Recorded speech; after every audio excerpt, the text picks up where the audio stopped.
Welcome to the January 20th, 2022 meeting of the Downtown Design Review Committee. My name is Justin Brannon, and I am the Vice Chair and Acting Chair of the committee.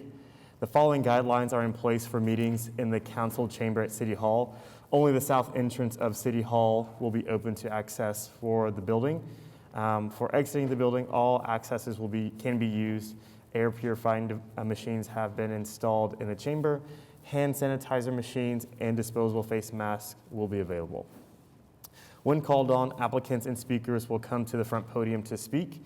Only one person at a time should come to the podium. Speak into the microphone, please, and identify yourself when you begin speaking. Address your comments to the committee, and please limit your comments to 3 minutes. Citizens may address the committee on agenda items by responding to the chair's call for speakers during discussion on each item and signing the speaker's log on the podium. All comments must be relevant to the item. The chair or presiding officer may, in his or her discretion, prohibit a person from addressing the committee and or remove that person from the council chambers if that person commits any disorderly or disruptive behavior. Please see the agenda for more information about these requirements. If you parked in the Sheridan Walker parking garage north of John Rex Elementary School, staff may provide a parking validation ticket for you. The agenda and documents are located at https://okc.primegov.com/public/portal. You would then select the Downtown Design Review Committee meeting, then click on an agenda item, and the relevant documents will come up below the item. I would like to welcome our new admin, I'd like to thank admin coordinator Mark for stepping in today. Mark, will you please call roll? Committee members, Justin Brannon. Present. Anthony Blatt. Kayla Copeland. Present. Gary Jones. Present. Mariana Sarur. Present. Rosie Torrio. Present. We have a quorum. Thank you, Mark. Item 2 on the agenda is approval of the minutes. If there are any comments or discussion. If not, I will entertain a motion. I'll make a motion that we approve the minutes. I'll second. So that is a Jones-Trujillo motion. If everyone could vote.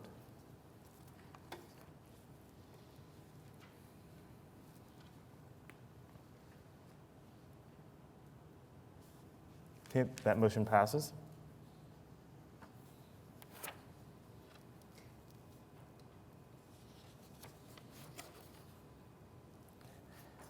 Item 3 on the agenda, cases withdrawn. We have DCTA 21 or DCTA-21-0003. Staff. Before you, it was for lighting for the streetery beside the Paramount building, and they came up with a solution that is contained within the right-of-way, so they do not need design district approval. That's why it's being withdrawn. Okay, thank you. Item 4 on the agenda, continuance requests. There are none. Item 5 on the agenda, consent docket. So this is DTCA-20-00071R3 at 403 South Robinson Avenue. Staff, Laura? If a member wants to pull this for discussion, staff can provide information, or Do we need to pull this for discussion? if that's what you're wanting to do, If not, we can entertain a motion.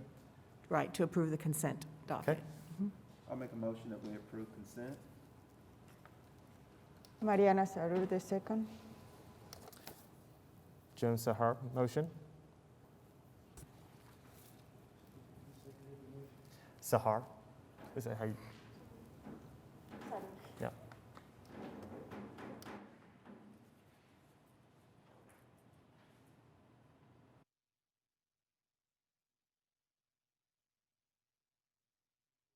Looks like it's not coming up on screen. But Mark, if you can.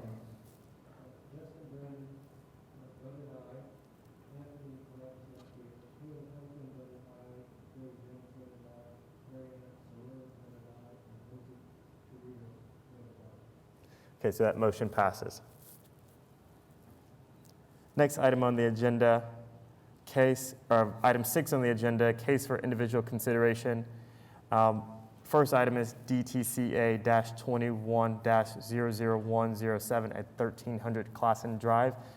And Gary Jones will be acting as chair, as I will recuse myself from this item.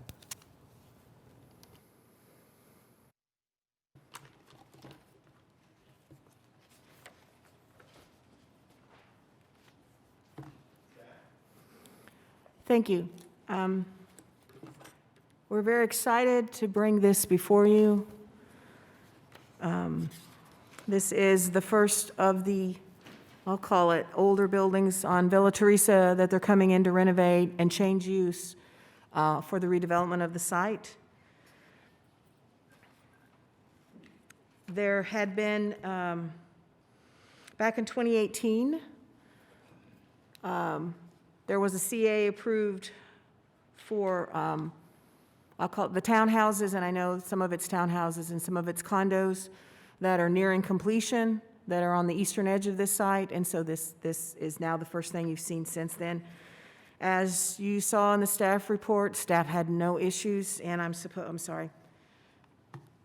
to be showing these, and I forget, and it's not working.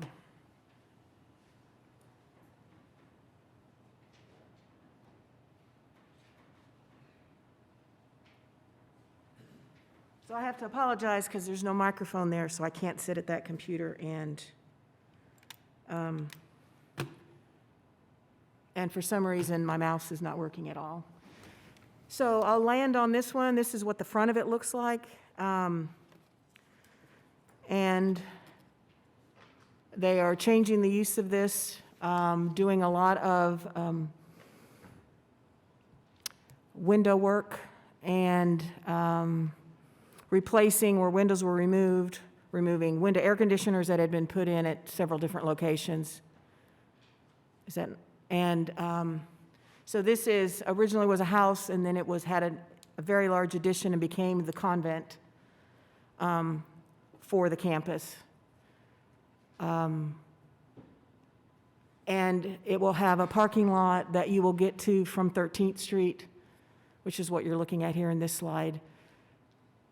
So if you all don't have any questions for staff, the team is here that's working on this.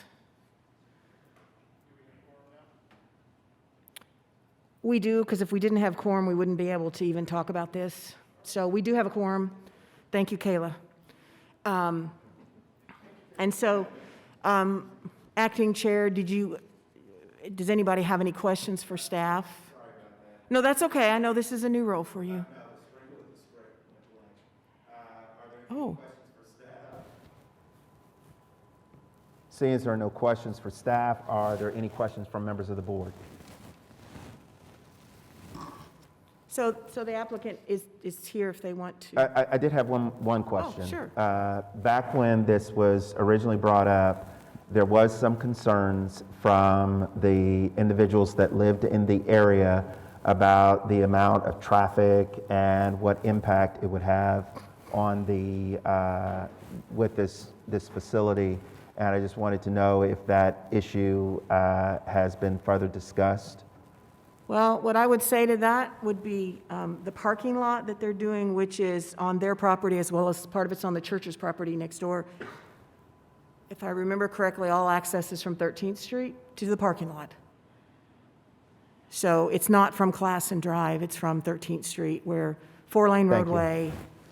And so I think that solution puts the traffic where we already have a lot of traffic and off of Classen Drive. Okay. And then we hear from the folks that are here requesting the action today.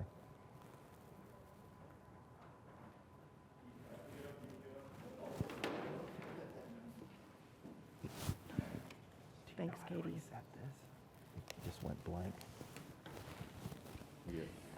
Yes, please sign your name, print your name so we can get you accurately on the I'm Marva Ellard, and this is Jared Rogers, and we're two of the developers of the property.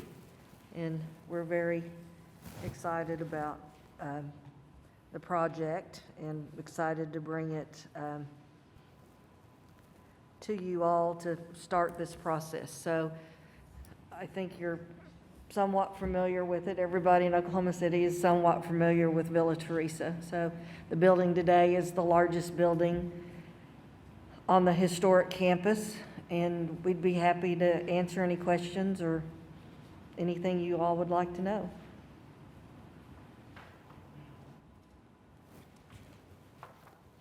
Are there any questions from members of the board? If there are no questions for members of the board, are there any people in the gallery that would like to speak or comment on the project? Seeing as there are none, we can move to a vote. Are there any motions?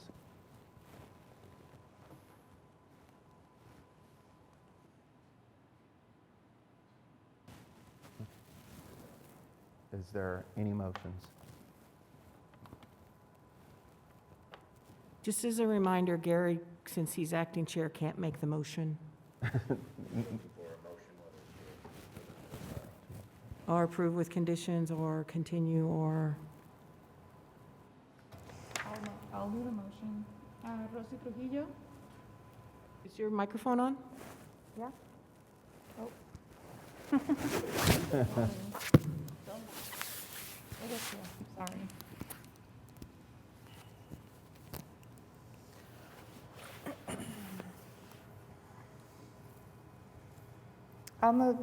I'll approve the motion to, on the basis that this project complies with the regulations and guidelines of the Downtown Design District zoning ordinance as referenced in section C of the staff report.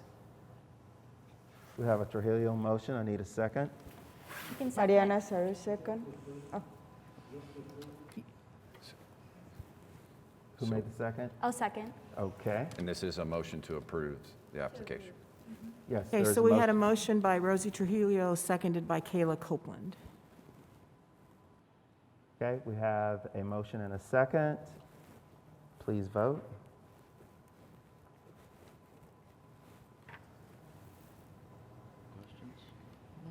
Again, the motions are not showing up on the screen. Oh, there you go. Thank you. Has everyone voted?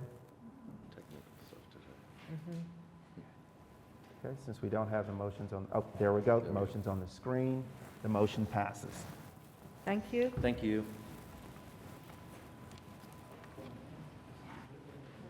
Okay. Thank you. Thank you. We're now ready for the second item. So we can get Justin back in. If you can give staff just a few minutes, we're having a technical difficulty. Okay, no problem. This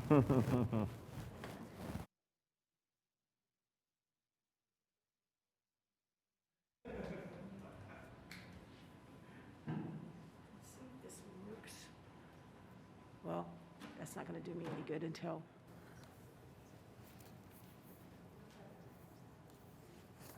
There is some technical difficulty, so they're waiting to see if they can figure it out before we move to the next item.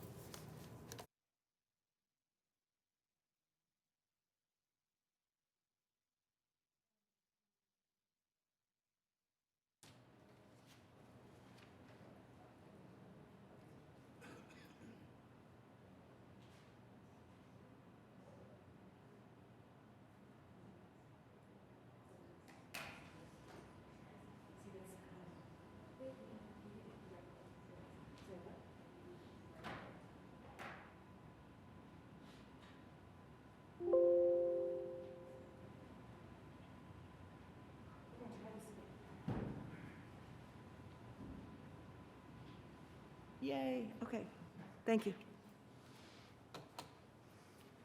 Thanks for the pause. Staff is ready. Okay. Next item is DTCA-21-00110 at 1126 North Charter Avenue. Laura, can you introduce the item? Thank you. So I don't think any of you were on the committee back in when was that? 2015, which was the first time we approved a similar project for putting a multifamily building on the parking lot. So this is located on the block where the Pasture Medical Building is. And that project that was approved in 2015 never materialized. So they are back before us today, and they're wanting to put this building between us, where we're standing now, and the parking structure. It will have some connections to the parking structure. They're proposing inset parking spaces, which means they'll be moving the curb on Chartel to the east to have parking spaces there. They're also going to take this bi-directional access, which is at the south end of that corner, and they're going to turn it into a one-way in. So the north half of that will actually become part of where they're putting the building. And it will change the traffic flow on that. Whoops, let me go back. So this is looking down 11th Street. Currently, parking is allowed adjacent to the curb. You can see some lovely little silver poles all along the street. Those used to have parking meters on them. So you notice there's a condition in there about removing those, because I guess when we take out parking meters, we just unbolt them and leave the poles. And as I said, parking is currently allowed, and there is a pay kiosk that's located there. And the proposed building will be to the right of this. So this is looking south, down Chartel, where they're going to move the curb and do inset parking spaces. They're removing some existing street trees, and they are going to be replacing, because there's a guideline about replacing inch per inch. And they're going to be putting in some hefty size trees from day one, which is pretty exciting. So they won't look like little baby trees when they put them in. So the project will be to the right of this. This is looking north up Chartel. And then they're putting in a dumpster enclosure. Currently, there's a dumpster that's just sitting in the parking lot without an enclosure. So they're going to be putting one that's actually going to be near the corner of the parking garage. It's going to be used by several different entities on this block. And then we have the projects in the area, existing buildings in the area. So they're going to be demoing the parking lot, demoing sidewalk, taking out some street trees, as I said, changing the bidirectional access into one-way, planting new street trees, putting in some additional landscaping, and then constructing a new building that will be connected to the existing parking garage. It's a masonry building that has metal accents. I'm going to go back. So there were some non-planning related issues that I had to bring up in the staff report that has resulted in a recommendation for a condition. And that involves putting in the inset parking spaces. It involves removing, currently there's no parking allowed on Chartel, and that's an ordinance by council, so they'll have to go through that and get that removed. And then they have to put in an accessible parking space, which they're currently showing, and that takes an ordinance by council. So because of all of that, staff has a condition, as worded in your staff report, that the applicant obtains approval from Oklahoma City Public Works, it's traffic management, the Traffic and Transportation Commission, and City Council relative to on-street inset parking spaces proposed on Chartel Avenue. And we do have representatives of the project here today. And do you have any questions for staff? So can you provide a little bit more context about your concerns for the traffic? Because it sounds like that's an issue that you're very concerned about. I'm not concerned about it. It's just you don't have the ability to approve the project without the condition because there's additional approvals necessary. Okay, so which is why, I just mentioned it. There was no section that I referenced in the staff report. I don't really have any issues. Inset parking spaces are seen regularly. And adding on-street parking in that area will probably be very beneficial because you have all the medical uses, you have the lift across the street. There's a lot going on. And then this project, you'll have people that probably use it as well. So maybe it's just me not remembering, but generally, these kind of issues are usually addressed by the developers as they're putting together their plans. I'm assuming that that was discussed. It was mentioned that they needed approval. I don't believe as of last week or the week before, they hadn't started that process. Okay. If they had gone through all of that, then we wouldn't have needed a condition. Thank you. I also have one more question. Is the new parking going to be metered? I'm assuming that it would be. That is another city department, since they already have metered parking on 11th. I would imagine that they would also do the same along Chartel, and that would be part of when they remove the, oh, I'm sorry. Hi, I'm Jane Jenkins with Downtown Oklahoma City Partnership. Can you get, And we will be, that's okay. We are working on right now adding metered parking all over Midtown. It's in the process, just so you know. So even if it's not added as part of this project, it will be as part of our project to put parking meters in Midtown. And I can just tell you is going through staff, council, all of the things that it needs to go through. So it's not a done deal, but that's what's planned. Thank you. Thank you. thanks. Is there anyone from the gallery to speak on this item? The applicant's here. Normally, we would see if they wanted to speak. Hi, I'm Zach Woods with Gardner. We're the design architect on the job. So I'm here to answer any questions that you guys may have or go through that. I don't need to give a big presentation for you all. You guys have seen it. Pretty simple building, pretty straightforward. So if you have questions, I'm happy to answer them. Okay. Any questions? I actually have a tree question. With the removal of the larger trees, we have to replace inch for inch. Obviously, y'all have proposed that you're doing that, but with a larger tree, it also needs special root system treatments. Is that something that you're going to Yeah, so we'll be, install as well?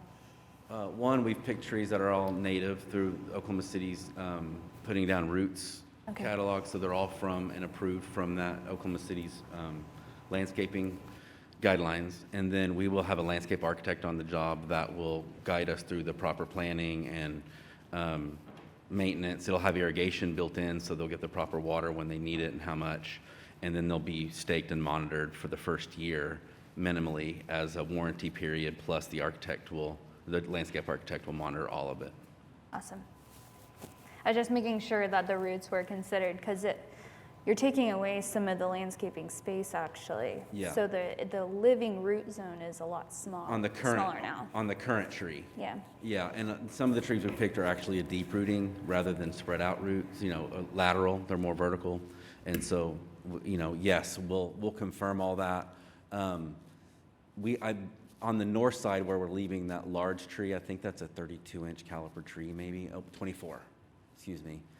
We are I've got a picture we are way of back that one. away from that tree since it's so close to the curb. Let's see where that one That tree, is.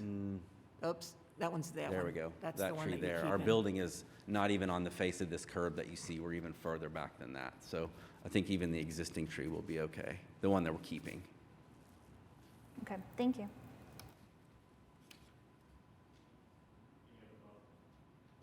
Any other thoughts or comments? Okay, if not, I will entertain a motion.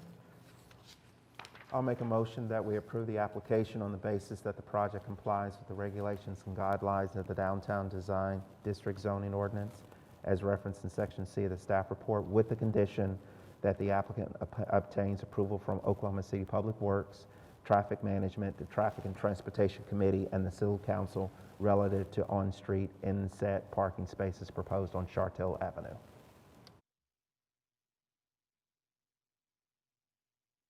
I second that motion. Okay, so we have a motion by Gary Jones, a second by Justin, correct? Because the chair can second. Yeah, you can second. Typically, you would wait to see if somebody else would, but either way. Was that right? Yeah, I'll second. Okay. Yes, second by Justin.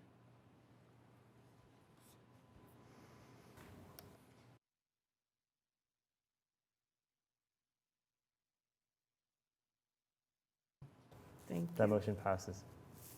Thank you for your time. Thank you.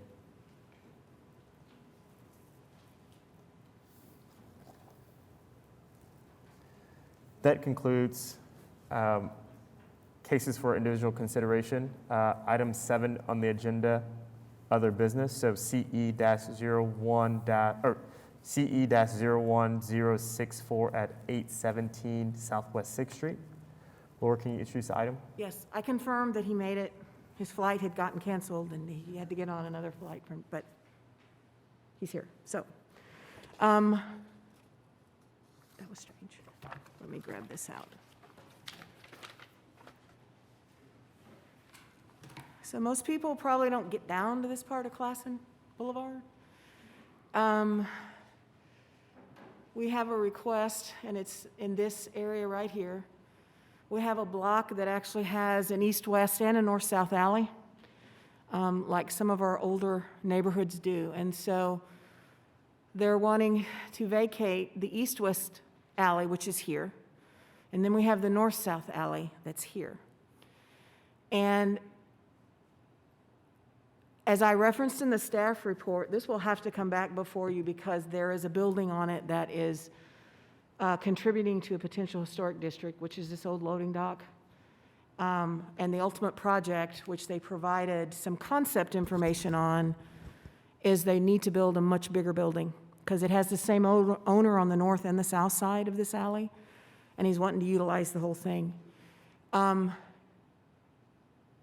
So you can see the power poles kind of in the middle of the screen, and that's where the alley runs through this. This side is all fenced in. So the alley is currently fenced. I don't know how long it's been fenced, probably for quite some time. And I'm currently looking east, and so that power pole is in the alley. Oops. When I tried to get up the north-south alley, I couldn't because we have a house on either side and they were parked in it. So then I went around to the other side because I wanted to drive back in there. And I couldn't get through that one because it's a huge pile of brush. So it's obvious that the north-south alley really isn't being used for anything other than access to the parking lot that's to the left here, which is also owned by the same company. So across the street to the west, where the alley continues, is a wall. I mean, this is a wall. It's not just a fence. So you can't get to that alley either. And I don't know how long that wall has been there. And so this is a snippy from your zoning map that was included in your packet, which I included in all the CEs today because it's extremely helpful because you can see other places where there's been CEs, easement closures. This helps you see the layout so you can see the east-west alleys and the north-south alleys. So this is the site we're talking about, and it's the same owner on both sides. Except there is a little notch right down here where there's a house, and that's owned by somebody different. So they included a scope of work. I suggested they do that, and then they included this, which is extremely helpful, so you can see actually where the existing buildings are right now. And so in the staff report, what I discussed was the fact that you have the east-west alley that intersects at a 90-degree angle, the north-south alley, which makes it very difficult for delivery trucks, garbage trucks, or anything of that sort to use, make that 90-degree turn, with only 20-foot wide.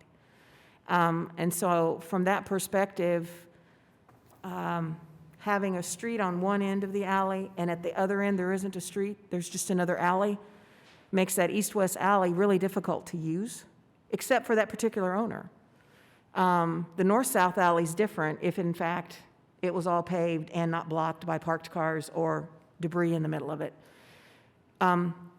So the issue that came up during review of this is there's currently overhead electric and there's a sewer line that runs in the alley, and they're wanting to build over it. So they have been doing a lot of homework and know that there is a lot of work that the owner/developer is going to have to pay for, because they're going to have to relocate the sewer, they're going to have to redesign the sewer in the area, and they're going to have to relocate the overhead electric. So that is why you see conditions that you typically don't see when I write stuff, that I really needed to capture, because this is not an easy or a cheap fix. But their end goal is to totally use this property that they own, both sides of the alley, which means they're going to go to district court, they'll vacate it, they'll get ownership literally of that entire 20-foot wide strip because they own both sides of the alley.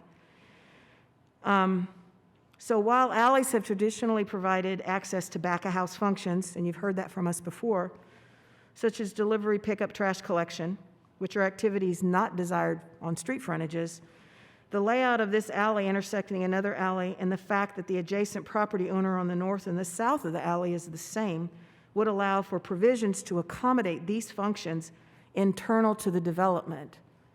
So when they come through with, if they get this approved and they come through with a CA, we'll be able to review that. You guys are going to see it, and we can make sure that those functions are accommodated in such a way that it doesn't provide the concern that we don't end up with the concern we have with it's on the street frontage. Their dumpster is there right adjacent to the street.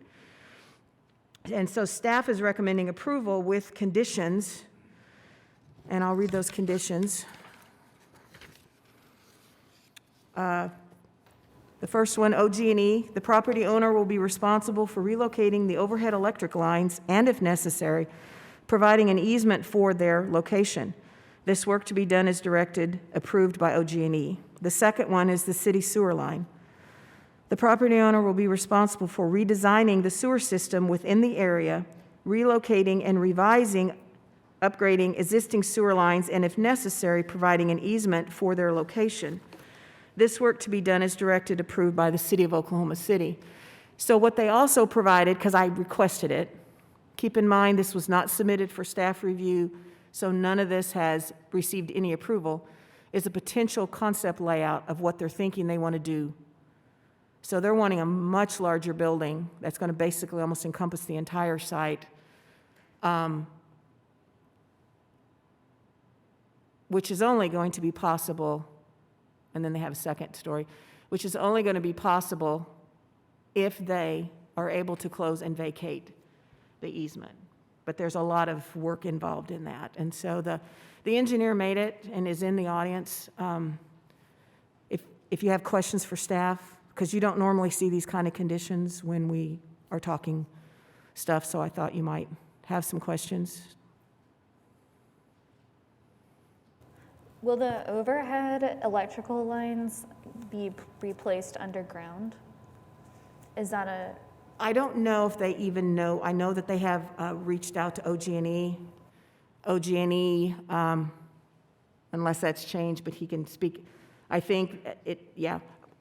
If you don't mind, Sure. we can let them address that. If there aren't any other questions for staff.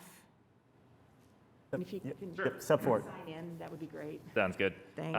My name's Matthias Halbert. I'm with Bowler Engineering. I'm here on behalf of the owner and developer here. Yes, to answer that question, we've been in contact with OGE. It'll be a combination, so there's existing overhead power to the site. That will remain as overhead power, but then everything internally will then be underground to the building. Does that answer your question? Awesome.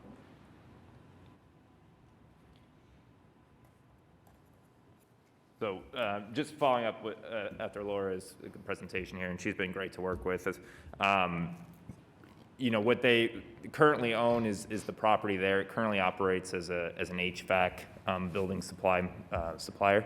The intent here is as that site plan kind of dimension, they want to basically build out the entire site, right?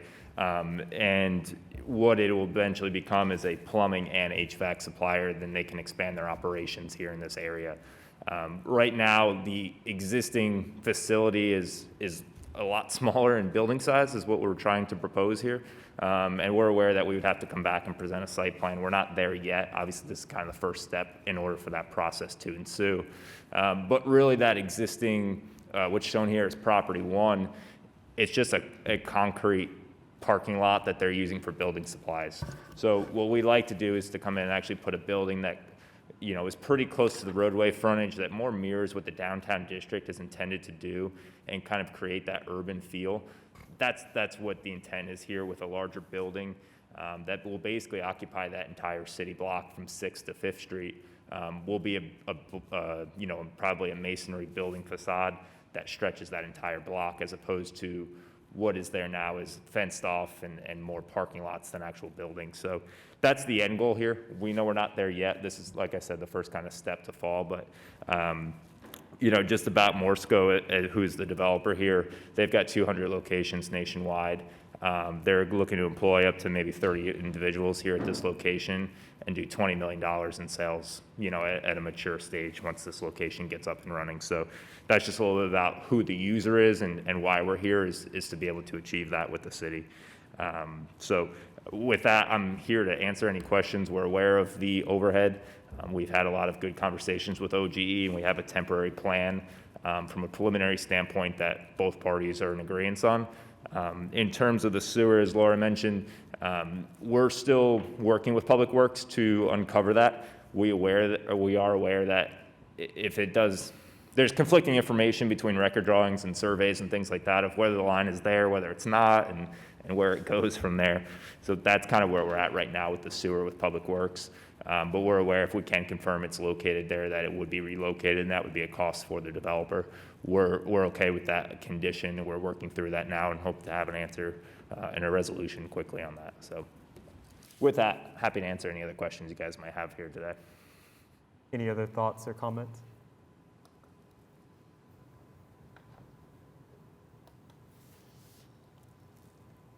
This seems like no small feat. So at least commend you and your team and owners for even going down this endeavor versus picking another site. So, in a little bit of background, they do own the west side of Classen as well. So in total, they actually own 7 tracts right here at this kind of intersection of 5th and Classen. So they purchased those, they already own them. They're invested here into the community and are ready to really go big and make a splash into the community and really model something that aligns with the downtown district and the city standards. So they're aware that it's an investment, but it's an investment that they're worth taking and have already plunged into with purchasing these properties. And this has been, we've been conversing for months on this project, and I needed to make sure that the owner realized the potential financial impact of both the sewer and the electric, and so they've acknowledged that before I would even go forward, because you would hate for somebody to get down this and go, oh, I didn't realize it was going to cost me that, and then we've gone through all this effort, and they didn't really need to close it because they weren't willing to pay that, but they are willing to pay whatever it's going to take so that they can totally use their entire tract of land. thank you. Appreciate it. Yes, thank you. I'll be here if you guys have anything else. Oh, sorry. Sure. Okay.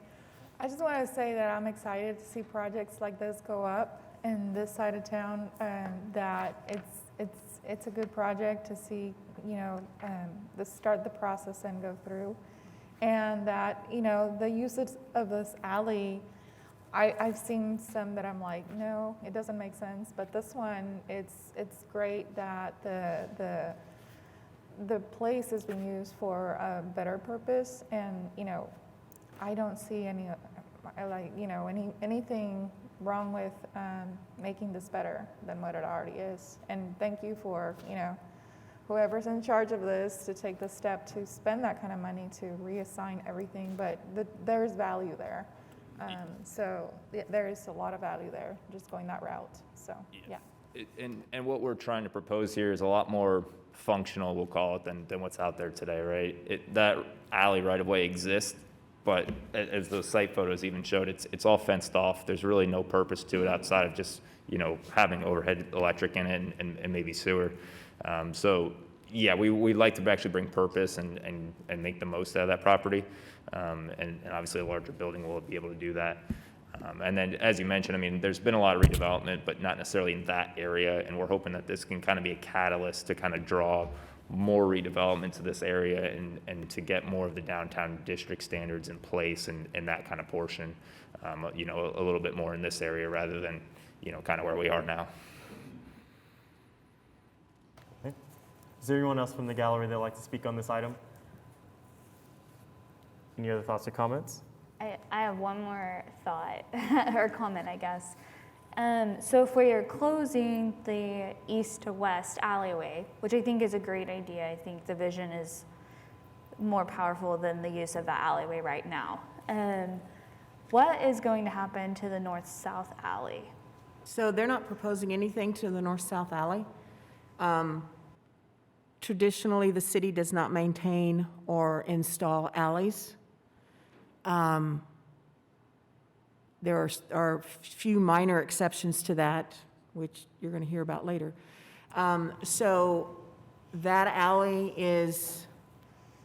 can be used by people. Unfortunately, there's been illegal dumping in it. If that were turned in as illegal dumping, it would go to the adjacent property owners, and they're responsible for cleaning it up. As far as parking at the end of the alley, that's an enforcement thing. So hopefully, over time, that will become a usable alley, because to me, it can have merit to have that north-south alley for access in there. But maybe they do have plans. I'm not aware that they have any plans. They currently have the parking lot that's up on the east side of it, and so that segment of it is paved, I do believe, or it's harder gravel or whatever, but it is more of a hard surface, but because they use that side of it. Just piggybacking off that, there's no intent to really modify or alter the north-south alley at this point. Part of the reason why we were really interested in closing the east-west is because we own both the north and the south, right? That's an easy sell. There's a couple more property owners that are involved with the north-south alley, and it becomes a little bit difficult, more negotiation, conversation in terms of abandoning that. And so, I wouldn't be surprised with the redevelopment if it comes in that alley just naturally improves conditions. We've seen that before where redevelopment comes in and they don't want those things, or it's a conversation in terms of some of that brush and things. While it's under construction, they might just go in and remove that. I don't think that the owner and developer necessarily wants that poorly maintained alley to reflect poorly on their new redevelopment and the money they're investing into that area. So we're not proposing any plans there, but I've got a gut feeling that it would just naturally improve with the redevelopment that comes in that area and the investment that comes with it. Sure. And that was my hope too, actually. Seeing the photos that Laura took of what it is now. Right. So I hope that happens as well. Yep. Any other thoughts or comments? I'll make a motion. I make a motion that we provide a recommendation of approval to the Planning Commission for the request to close the right-of-way for the east-west alleyway located east of South Classen Boulevard between Southwest 5th Street and Southwest 6th Street, with the conditions that, 1, OG&E, the property owner, will be responsible for relocating the overhead electric lines and, if necessary, providing an easement for their location. This work is to be done as directed and approved by OG&E. Concerning the city sewer line, the property owner will be responsible for redesigning the sewer system within the area, relocating and revising, upgrading existing sewer lines, and if necessary, providing an easement for their location. This work to be done as directed and approved by the City of Oklahoma City. Mariana Sarur, the second.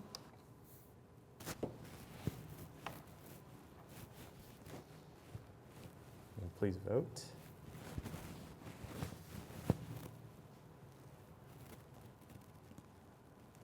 Okay, that motion passes. Thank you. Thank you guys so much. Thank you.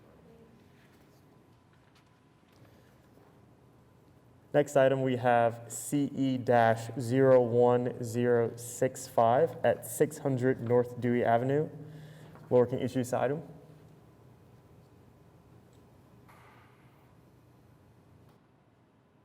Thank you. So this is a request to close an alley that lies west of Walker between, let me grab my stuff, I don't want to misspeak, between Walker and Dewey, and between 5th and 6th Street, which we see here. So here's Walker running north and south. Here's the new office building that's been built within the last 2 or 3 years that sits on the corner. On this corner, you have the gas station convenience store. And on this corner, it used to be a motel, and it's been converted to offices. And then we have an office building here, and then there's some surface parking in that block. So I drove it so you guys can kind of get a feel for, here I'm looking, I'm standing on Dewey and I'm looking east down the alley. And I'm about in the middle of it, looking down towards Walker, because when you approach Walker, it has a dramatic grade difference, as you can see here. And so on the left is that new office building that's kind of up high and has all the retaining walls around it, and it has a parking lot behind the building. And then this is standing on Walker, looking back up, looking to the west. So we have the building on the left that used to be the motel that's been converted to offices. And on the right is the retaining walls around the parking lot for that new office building that's there on the corner. And so this is standing on Dewey and looking to the west because there is an alley that goes that way. So I'm looking down that alley as well. And it's paved. And then this is at Walker looking east down the alley. That's the subject of the next item on your agenda. And so we're going to come back and discuss that, but you can see how the alley goes across. And so then, once again, as I mentioned a while ago, I've included a part of the zoning map for us to look at because it's very helpful to look at this, and you can see the other CEs, where you see the cross hatches and you see the other CEs in the area. I don't know the specifics about those, but you can see that they have been done over time. So the applicant has indicated that they're having an issue with being able to remove people from the alley because it's public. So they've had a problem with the homeless population for quite some time. And so since it's public, the police cannot remove them. But if it became private, they would be able to do that, which was what's behind this. They've had damage to property, to buildings. So staff included some guidelines, and I'll discuss one specific one here when I get to the end of this. So we currently have a continuation of this alley to the west, as I showed you, and we have a continuation of this alley to the east, which is the next case that we're going to be discussing, 1066. Alleys have traditionally been provided, have provided access to back-of-house functions, which you heard from me a while ago, such as delivery, pickup, trash collection, et cetera, which are activities not desired for street frontages. However, in this case, this alley provides, there is one dumpster that I saw, that the only way to get to it would be from the alley. There are some parking lots that their only access is from the alley. The new building on the corner has access from 6th Street and the alley, so there are some that have access from both. As referenced previously, well, I didn't say that, sorry. The applicant provided a copy of which I've got on the screen right now, a proposed alley cross-property agreement, where he's outlining everything, where it shows that the property owners and their clients and their visitors would still have access. He's not proposing to physically close it down. They're just wanting to be able to control access to it. So he's proposing this agreement to all adjacent property owners so that continued access to the rear of the lots would be maintained. Although this agreement would allow for back-of-house functions that I mentioned earlier, closing this alley would not be in conformance with one of the guidelines we had that I referenced, which calls for enhancement of existing circulation patterns. And that's Chapter 59, 7200.2.a. And for that reason, staff does not support this request and are recommending that you provide a recommendation of denial to the Planning Commission.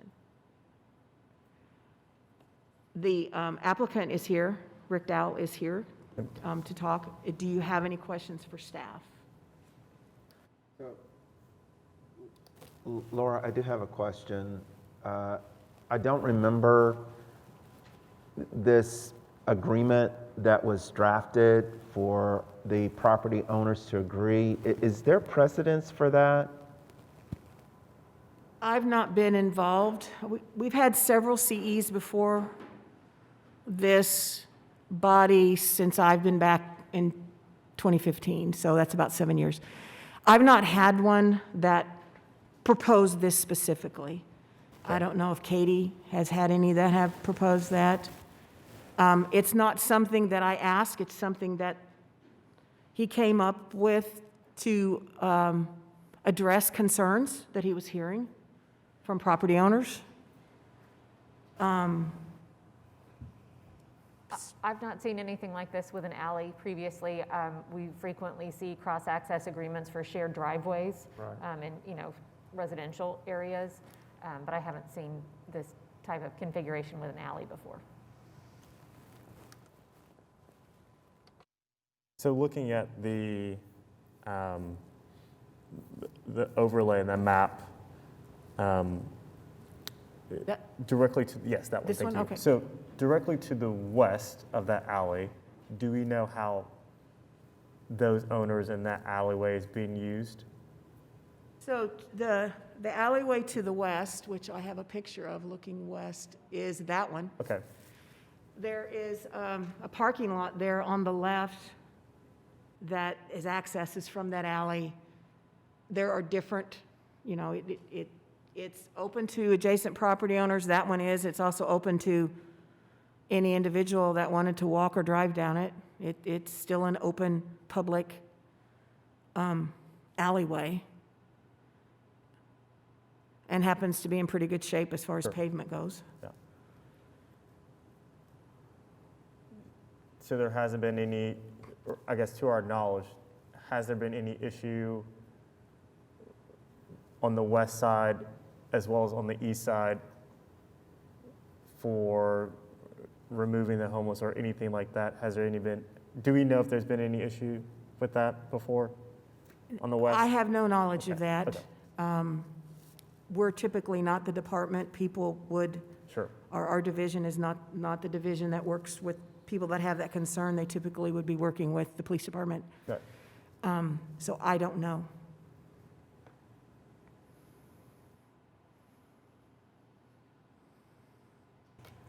And then the applicant is here to speak? Yes, Mr. Dowell is here.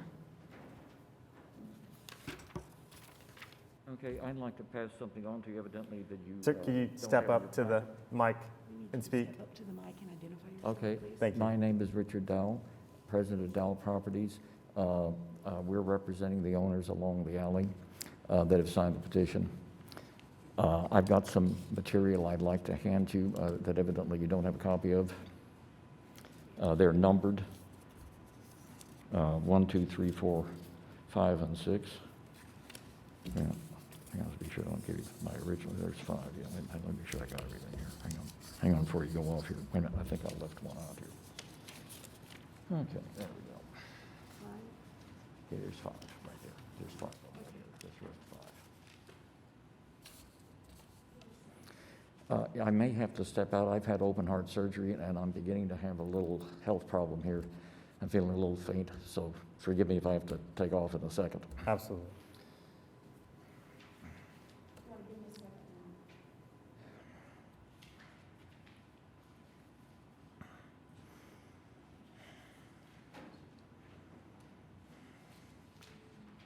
I would appreciate that for those of you that are a little younger than I'm 74, when your breathing is restricted, it may be not that big a problem, but when you're my age and you've had open heart surgery, it starts to make you feel a little faint. So I'll do the best I can.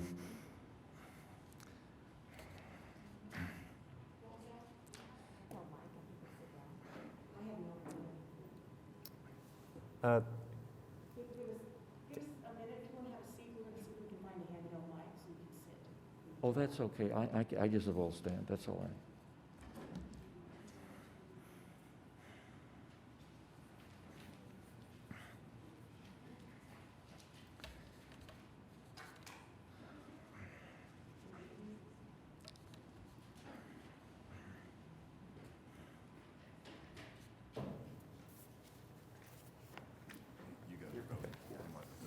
Okay. Have that. Have that. Have that. Okay. Looks the exact same. Mhm.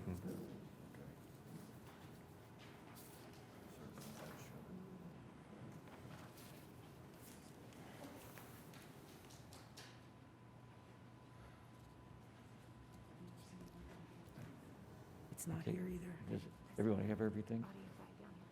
Yeah, everyone has one, but you might pull the microphone closer, Rick, so we can make sure we can hear you. Okay. Okay, first of all, I realize some of you may not have been on this committee for very long, or I don't know how, you look pretty young, most of you, how long you've been involved in downtown development. But I've been involved in downtown development now for 31 years. Started with the purchase of the Midland Center, 20-story building in the middle of downtown. We were also, our company was instrumental in developing about 15 acres of the central business district, which centers in this area.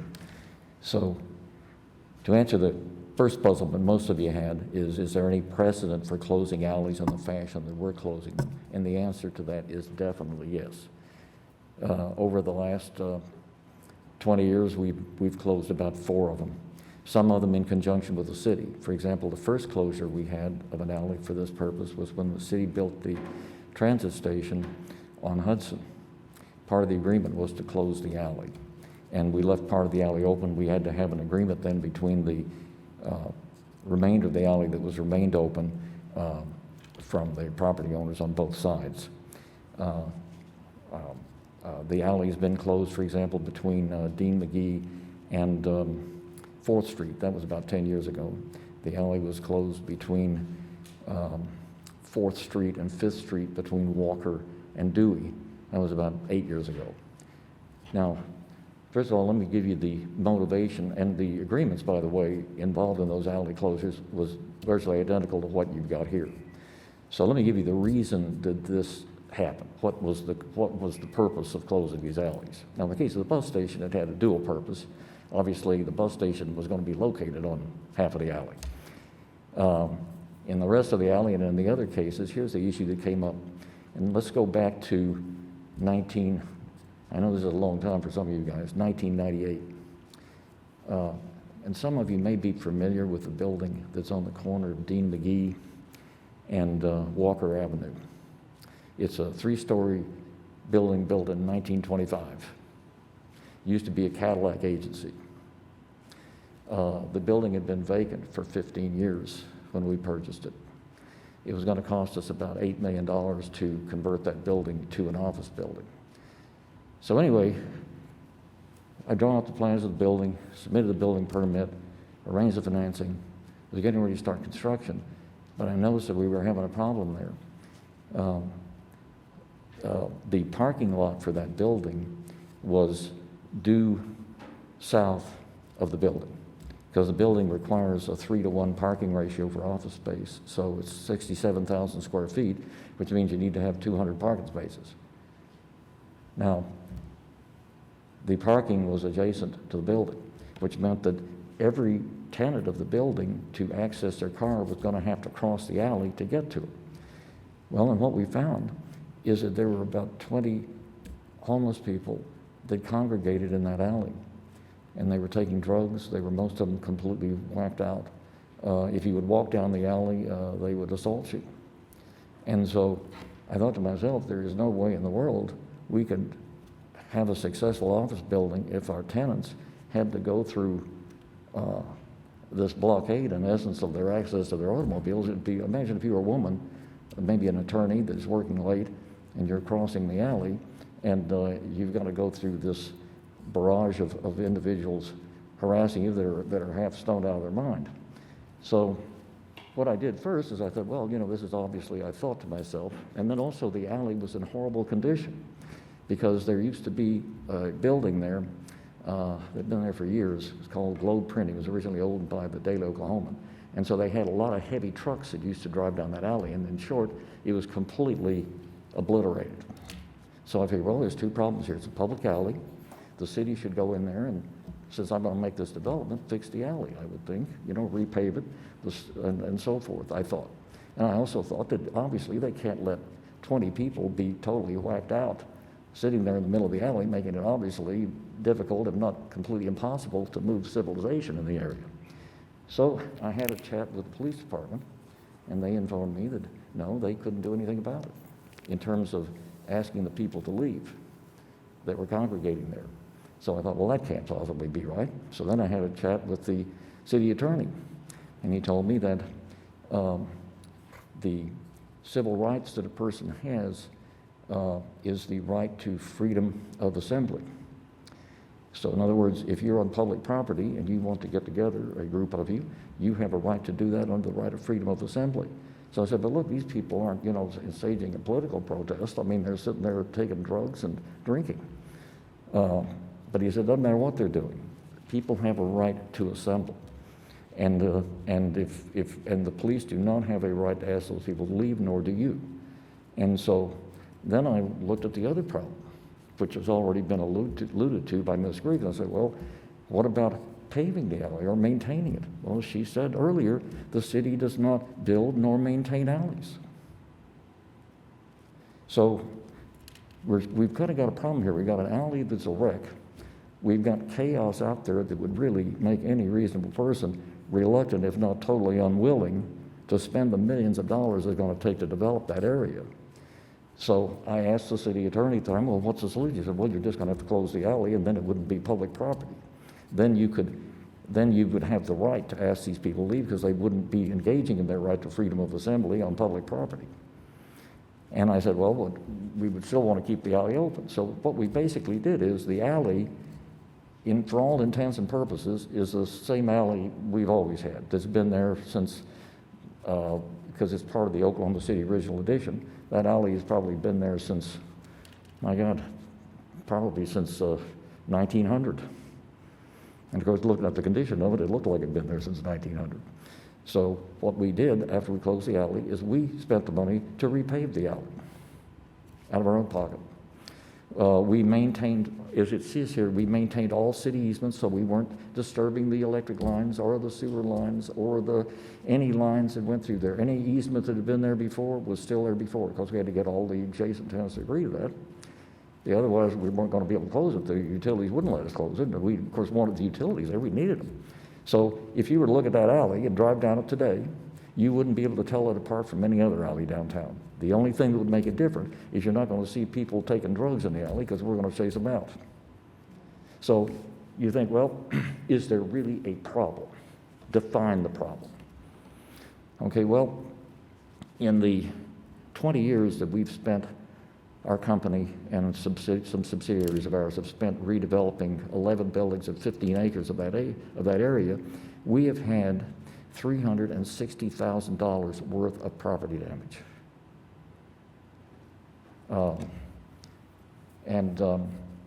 It's very difficult to control if you can't control the area. And by the area, I mean the area that's right adjacent to your building.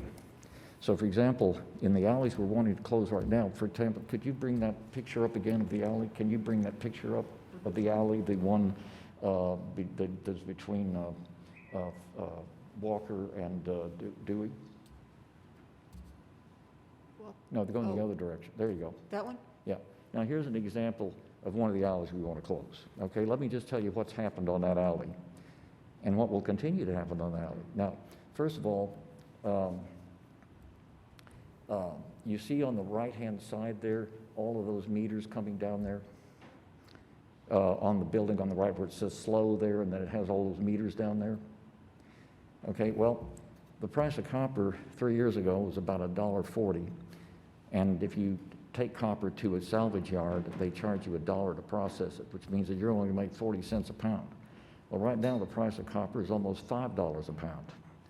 So we're probably going to have a return to copper theft. Now, what happened on that location? We were spending $2 million redoing that building. We used to have Seagate Technologies in there, and they moved to Singapore, so we had to redo the entire ground floor of the building to make it office space. Now, in the process of doing that, we had to put all those meters in there. Can you believe those meters and all the wiring was pulled out of there 3 times? It cost us $30,000 in the span of 2 weeks. So what happens is, if you have 6 people loitering out there, and I send our security guard over there and says, hey, what are you guys doing here anyway? You need to move on. He can't legally do that, nor can the police. So that means that 24/7, at night, during the afternoon, whenever, you can have people loitering out there for no real purpose, except perhaps to do something untoward to your property. And so it just makes an untenable security situation for us. So let's look at the other alley, go in the other direction if you don't mind. The other one we're wanting to close. You mean that one? Yeah, that one. Which no, wait is, a minute, no, it's on the, no. That's on the the one other, to the no, west. looking the other way toward where that new building is. that one? Yeah, that one. Okay, this is the other alley we want to close. Now, we are developing the building on the left, and there's a lot that is almost 250 feet wide and 140 feet long. We're going to be building a 150,000 square foot building there, and the access is going to be off of that alley, as do all the other property owners. So basically, every property owner, there's only one we haven't been able to get a hold of them, is on the corner there, has agreed to this. I think it's 90% of the people on both sides. And I've run through them what this alley closing agreement is, and basically in both cases, the alley is going to look just like it did before, except it's probably going to look better because we're going to spend money maintaining it. It's also going to be better because we're going to keep it safe. Because if we have a building that's going to cost me $20 million in there, I'm not going to be able to lease it if the people can't safely get to their car. And then there's vacant lots on the other side that belong to other property developers that obviously plan on doing something with it. You don't make any money on vacant land, and they're going to have the same issue. So like I say, this is just really a safety problem, and it's a safety problem caused by just a quirk in the interpretation of our Constitution that make it difficult, if not impossible, without doing this, to maintain safety. And really, if we can't close this alley, we're canceling that project. It's as simple as that. We don't, because I can't risk it. Like I say, we've closed 3 other ones. If you drive by them, you're not going to see any difference. And in fact, it's going to look better because, as Laura Grigg said, the city does not maintain alleys. They don't build alleys. So in other words, they don't last forever. They last about 30, 40 years. They got to be replaced. We have another issue too, and that is an issue with trash. Because when you have a lot of people loitering out there, they just drop everything on the ground. We've had several citations from the city for us to clean up, like someone might leave a mattress out there or something, or a refrigerator, and we don't even know it's out there. So this is the kind of thing that we can patrol, because we have cameras now that are looking at that entire 15 acres. So our security people at 2000 Classen can see everything that was on there. And the minute they see something going on, we can dispatch someone out there to deal with it. But we can't deal with it if it's in the public domain, nor can the police department. There is nothing we can do, period. So basically, if you don't approve this, you are putting a brake on development of that area. I'm here if you got any questions. Like I say, I've been here a long time, so if you need any history, I'm perfectly willing to expound to whatever degree is necessary. And I just want to reiterate which one we're discussing now. So we're currently discussing CE 1065, which is between 5th and 6th and between Dewey and Walker. The one that's on the screen. That's the discussion we're having currently. Any questions for the applicant? I do have a question for Laura. Laura, you gave a site that the denial is being based on. Can you provide a little more information about that particular site as far as the standards? So under 7200, which is the downtown business district, this is zoned DBD. They're under purpose and intent. And I don't really think you wanted me to read all of it, but there are several things that are cited. There's a bunch of phrases in that, and this is a guideline, and it talks about appropriate type of use and things. And when you get to the end of that paragraph, it goes into create a network of pleasant, safe, and connected public spaces and pedestrian amenities, enhance existing structures and circulation patterns. That's the phrase right there, and encourage preservation and restoration of historic features. So that is where that phrase comes from. It is a guideline that is in the purpose and intent statement. So the concern that we have is that this would not be in compliance with the provision concerning enhancement of existing circulation patterns? Yes. Concern of staff is, and we've had a lot of discussions previously when we've had some closures south of the boulevard. We had a bunch of discussions. Granted that right now we don't have, there's one dumpster, as I said, which is a back-of-house use. Some of the only access to some of these properties because of the difference in terrain is from the alley. The property owner agreement that Mr. Dowell is proposing, that we've not really dealt with that. That could be something that becomes a condition if it ultimately gets approved. Council has approved some closures with conditions before. But on looking at it overall, closing alleys has a major impact on the circulation, especially when the alley goes all the way from street to street. The one we just saw, it went from street to a perpendicular other north-south alley, so it didn't go street to street, which makes it difficult to actually have access through there. But these go through and they're connected to other ones. So for me, I definitely support and want property owners to feel that they have options when it comes to making investments, that there are ways that hopefully everyone can win, and there's an agreed upon agreement as far as what needs to be done in order for that to happen.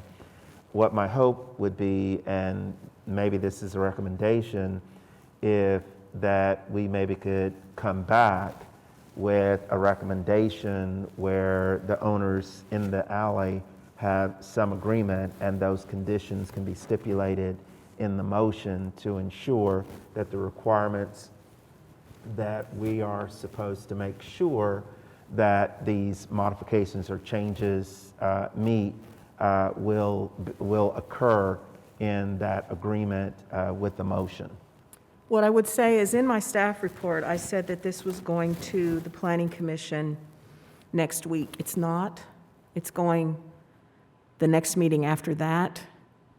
So if you continue because you want, which is an option, if you continue because you want some additional information, it would miss that agenda that it's scheduled for. So I just wanted to point that out. I have a question. Is it possible for us to approve the motion with the attached agreement that they've already acquired, right? This is a mutual agreement between the owners. Is it possible to approve this attaching this particularly? You could, well, you're recommending to the planning commission.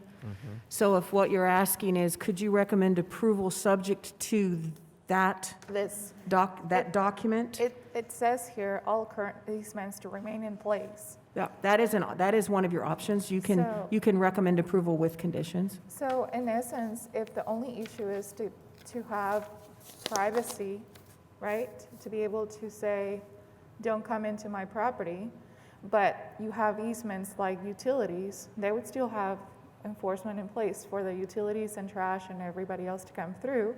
But if it's anybody else that is not supposed to be there, then that would be enforced. Is that correct? That's pretty much. Yeah, yes, that is summarizing what Right. he had said to you. Let me just say this to those of you that I mean, because I've been through this drill so many times, the way it normally works is when the alley is closed, it's just closed to it's just, in essence, it's no longer a public right-of-way.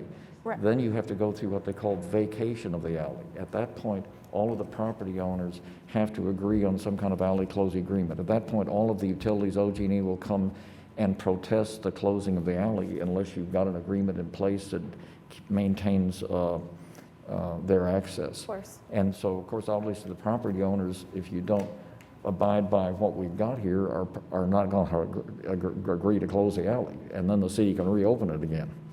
I mean, it's really, the alley is not really closed to where you can't go back to the way it was before until it's vacated at the courthouse. That's a process that takes half a year. Right. At this point, if the alley's closed, it could be opened again by the city. Right.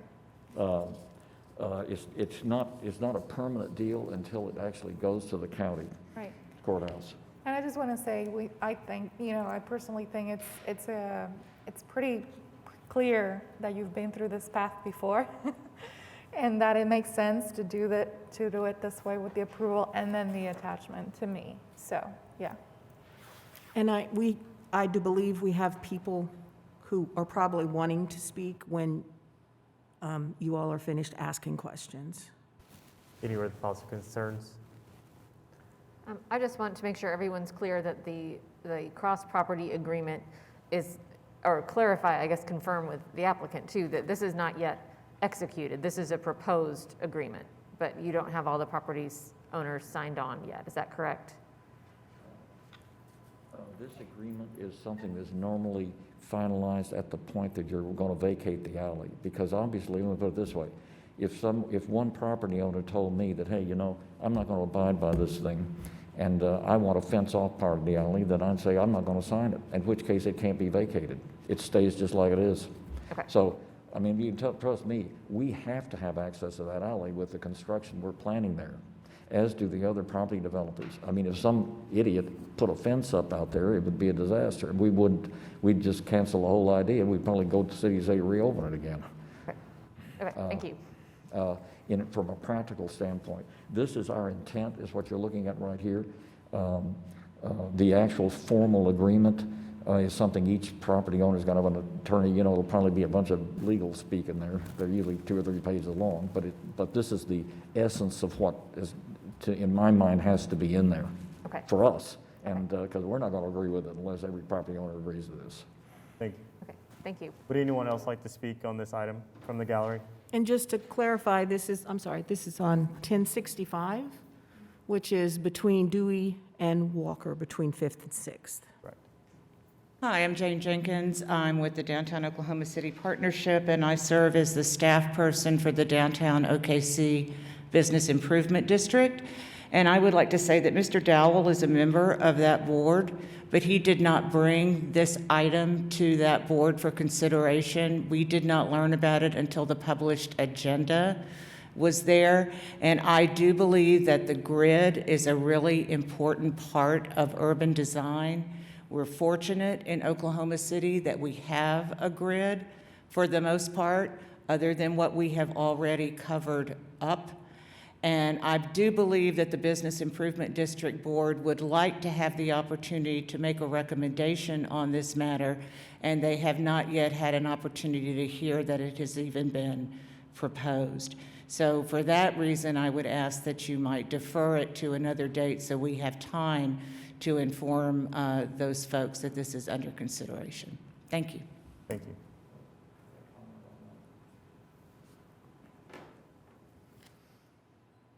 Any other thoughts or comments? First of all, the lady that just came up here doesn't own any property, has never developed anything.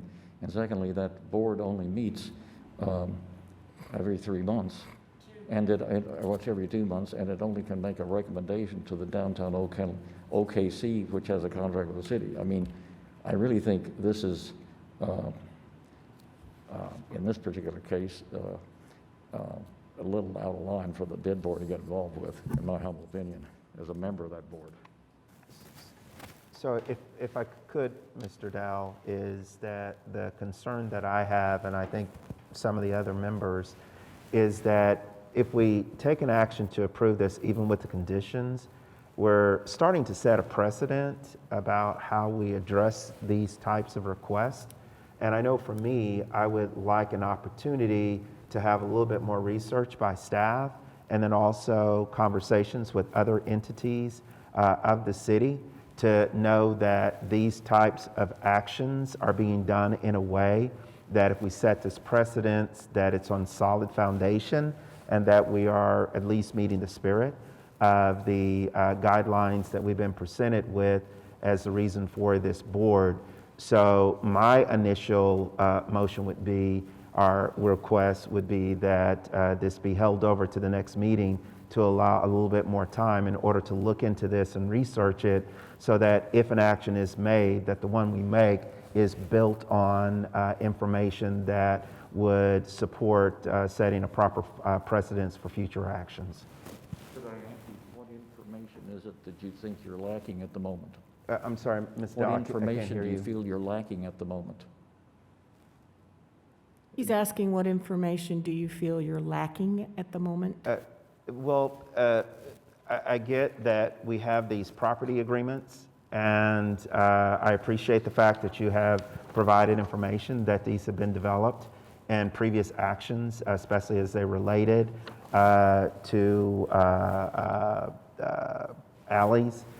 Second is that I would love to hear what some of the other entities, whether it's the Planning Commission and maybe other staff within the city, about this type of an agreement being a model for these type of actions. That's what I'm hoping will happen in the next month.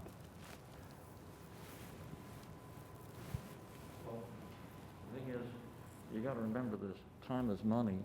The more going around in circles we do, that's expensive. And I mean, if we have this many circles at every level, if we have the Business Improvement District Board, you've got to discuss with that. It has to go to the downtown OKC on something as simple as just not having an alley open to the public so we can maintain security is not something that can wait. I've had $50,000 of damage on that alley in the last 80 days. This is untenable. And Mr. Dow, I sympathize with that and totally agree that time is money. But I also know that when you take actions like this, that the actions you take set precedents for others. Say, well, you did that with Mr. Dow and his group, we would like the same thing. And I know for me, I'm not prepared to do that at this time without additional information. And my hope is that another meeting, which will be next month, that we can address some of those issues and then we can move forward.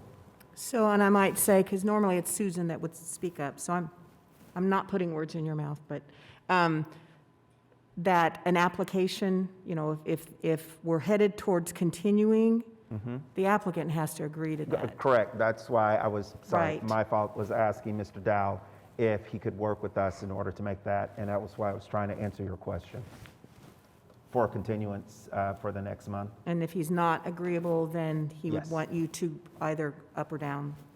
And I don't know, Rick said it would have to go to the DOKC board. I don't know that that's necessarily true. And none of the folks that I'm talking about are authoritative boards in terms of their respect.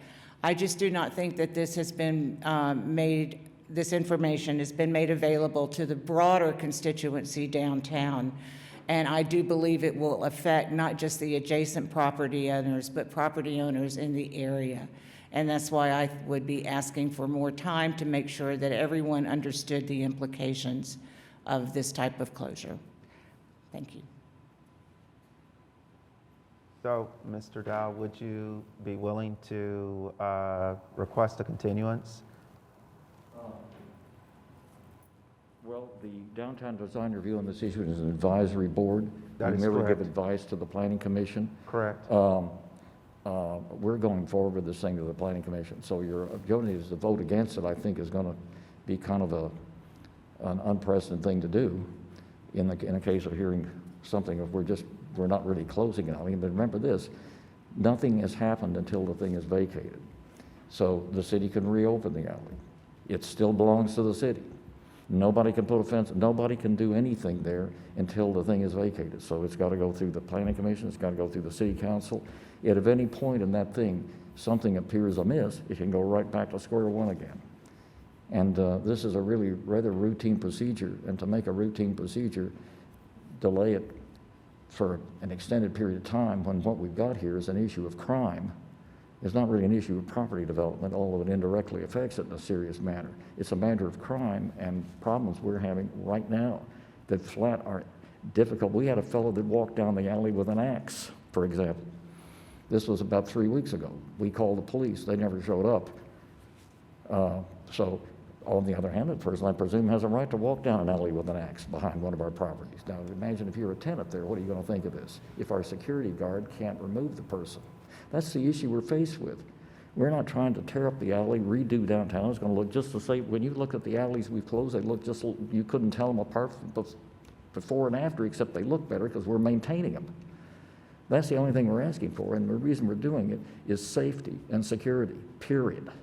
It's not going to have a visual impact on traffic. We're hardly going to be in there stopping a car from driving down the alley. It's not going to affect the circulation of traffic in any way, shape, or form. And it's just,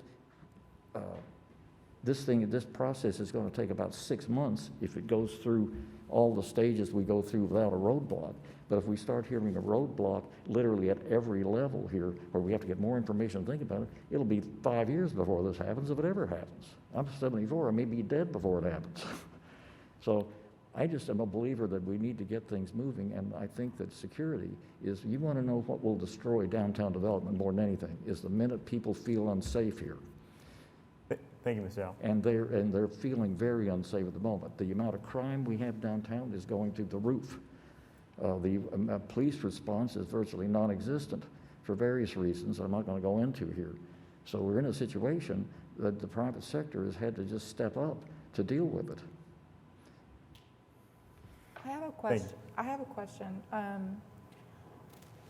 You know, I believe a lot of us are new to the Downtown Design Review Committee. I have a question for, actually, if you don't mind, yeah. We heard his argument about, you know, the security and the usage and the privacy that is needed for them to be able to take care of the security issue. What would be an opposing argument to that?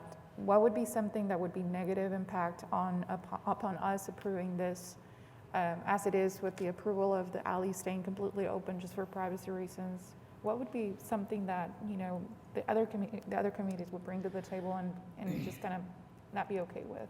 Well, I'm going to agree with Mr. Dowell. We have security issues all over downtown because it's public space. So this isn't the only space where we have those issues. And right now, if you followed anything, you know that the police department is woefully understaffed and is struggling to do the job that they need to do. So response times for the police department have been slower everywhere, not just in downtown. And that gets to what, even if you privatize the alley, even if it's private property, you're not going to get any quicker police response times. You may be able to ask someone to move and tell them they're on private property and they're trespassing, but the only people that can physically remove them are the police department, and usually in these cases, by that time, they are gone. I would maintain that there are some other methods of looking at securing that alley that don't involve privatizing it, that might at least slow it down just a little bit. But again, because Mr. Dowell didn't talk to the bid board or to me, in terms of this, we haven't had a chance to try to convene some professionals, people that work with this all the time to see if there is another way to try to do this. But I'm not going to dispute that there is an issue because of the proximity, particularly of the alley between Hudson and Walker, the proximity to the transit station, and the location of a convenience store at 6th and Walker. A lot of traffic goes through that alley between the transit station and that convenience store. And so there's also some, when you talk about trash or cleanup, the property owners there, that is an area of the business improvement district that does not pay for additional street maintenance. Should they decide they want to do that, we could possibly arrange to have that alley cleaned on a regular basis. There's just several different approaches that we haven't had a chance to review with our downtown leaders or Mr. Dowell either. So, thank you. So, if I could make a comment, Mr. Dowell, is that the reason that I am not, and I'm just going to be upfront, not going to vote for it, is that part of our mandate is to listen to our staff who are trained and the ones that advise us on the compliance with the downtown design review guidelines that have been adopted. And when they say, we believe that 7200.2.A, which is the enhancement of existing circulation patterns, is probably not properly complied with this, then I, as a staff person, need to at least weigh why they feel that way. And I believe there are other solutions to the problem instead of this one. And my hope is to be able to look at those before a formal action is taken, because again, is not only this request, but the second one after this, and there's other alleys that are all up and down that area that this may be the solution. But before we address that, I would love for us to explore those other opportunities, and maybe there is a consistency that could be utilized as other property owners like yourself address those issues that are occurring in their alleys. So that's my reason. Okay, well, I understand that, for example, the thing that was just mentioned about the convenience store there, the biggest proponent of wanting to close the alley is the convenience store, because they're having the problem. They've had windows broken out of there numerous times at $1,500 a piece. They're the strongest supporters of closing it. I was on a committee at the Business Improvement District on security, and everyone that was on that committee felt like I did. And unfortunately, the Business Improvement District has not allocated any additional money towards security. And with respect to what a security person can do, yes, we can remove them from the premises if it's private property. A security person can evict someone from private property. They have a right to do that. And a citizen has a right to do it under citizen's arrest. So what the lady just told you is inaccurate. Can I say something else? I agree with Gary that that because this is something unprecedented and there's other entities involved that may have a better solution or a more common possible solution for not just your alley, but other alleys that are coming on the next agenda and the following requirements or for approval. It is. It is something that, it's affecting a lot of properties. And I believe that, as Gary was saying, I believe there's a lot more people that would be interested in having their 2 cents about, how can we all improve all these issues. So I believe that I would agree with you to continue and have other entities involved and get their input about, the security overall, not just in this alley. How would be a better way to approach it? So this is just a reminder, but if the applicant is not agreeable to a continuance, then this body is acting in a recommending capacity to the Planning Commission with its motion. Thank you. So seeing as there is not going to be a request for continuance, then I'll make a motion that we deny to the Planning Commission for the request to close the alley line between North Walker Avenue, Northwest 6th Street, North Dewey Avenue, and Northwest 5th Street. Mariana Sarur, the second. And that's a motion to recommend denial, just to That is clarify. correct. Okay, thank you.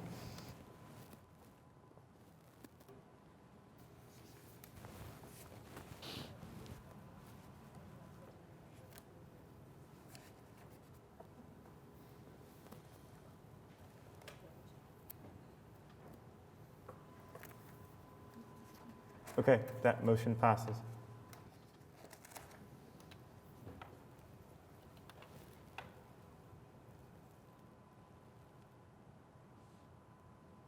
Next on the agenda, CE-01066 at 600 North Walker Ave.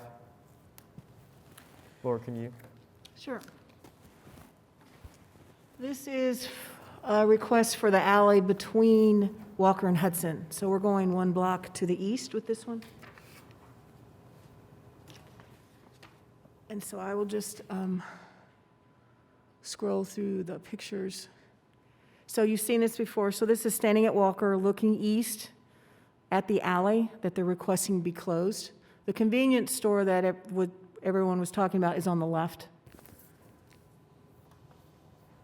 And then this is standing at the east end of that alley, looking west toward Walker. And this is, you saw this before, this is looking west from Walker. And now this one's kind of interesting. So this is looking east from Hudson. The east half of this block has been closed, but the west half has not. So I'm not really sure why that big chiller is in the alley. But anyway, technically, per the maps, this half of the block is still an open public way. And maybe they have a revocable permit for that, I don't know. And so this is the zoning map that was included. There are a lot more property owners in this case. I drove down the alley. The convenience store has a drive. It has multiple drives. It has a drive into the alley. And then there is a parking lot that's on the south side of the alley down near the corner. That's a one-way parking lot. They come in off 5th Street, and so they have to exit into the alley. And there is a vacant lot that's on the north side of the alley, second one in from the corner. It's a 25-foot wide one. I've had a lot of calls about it, building a narrow house. It's not very wide. I would anticipate it'd be more single-family use because of the size of the lot. And most of the people calling are talking about having a garage on the back and coming in off the alley. And so there is, and I believe in the handout that Mr. Dow provided for the previous case, he included both of these. So just so you're familiar with that, because you still have that in front of you. Correct. The proposal that he's got for this document. So the staff report that you saw in this case is pretty much identical to the last one you had. I cited the same guideline that we discussed previously. So I have the same discussion about back-of-house uses, about a concern of not being in compliance with that guideline. There is part of the property on the south side of this alley that is significantly lower than the alley. And one of the things in the handout that, and it's number, I'm not sure what number this one had on it. Sorry, 1, 2, 3. I think it had, it 4. There was a picture, I think it's 4. And so that's a picture of property that's about maybe 3 lots in on the south side from Walker. And so what you're seeing on the right side, there is a fence that's down at parking lot level. And on the left, you see a retaining wall, and so you can see the alley level. So there's a significant difference in grade at that location. So I just wanted to point that out. And staff is recommending denial for the same reasons we did on the previous one. Thank you. And if you don't have any questions for staff, Mr. Dow is here. Okay. Any other thoughts on the applicant on this item? Anyone else from the gallery that would like to speak on this item?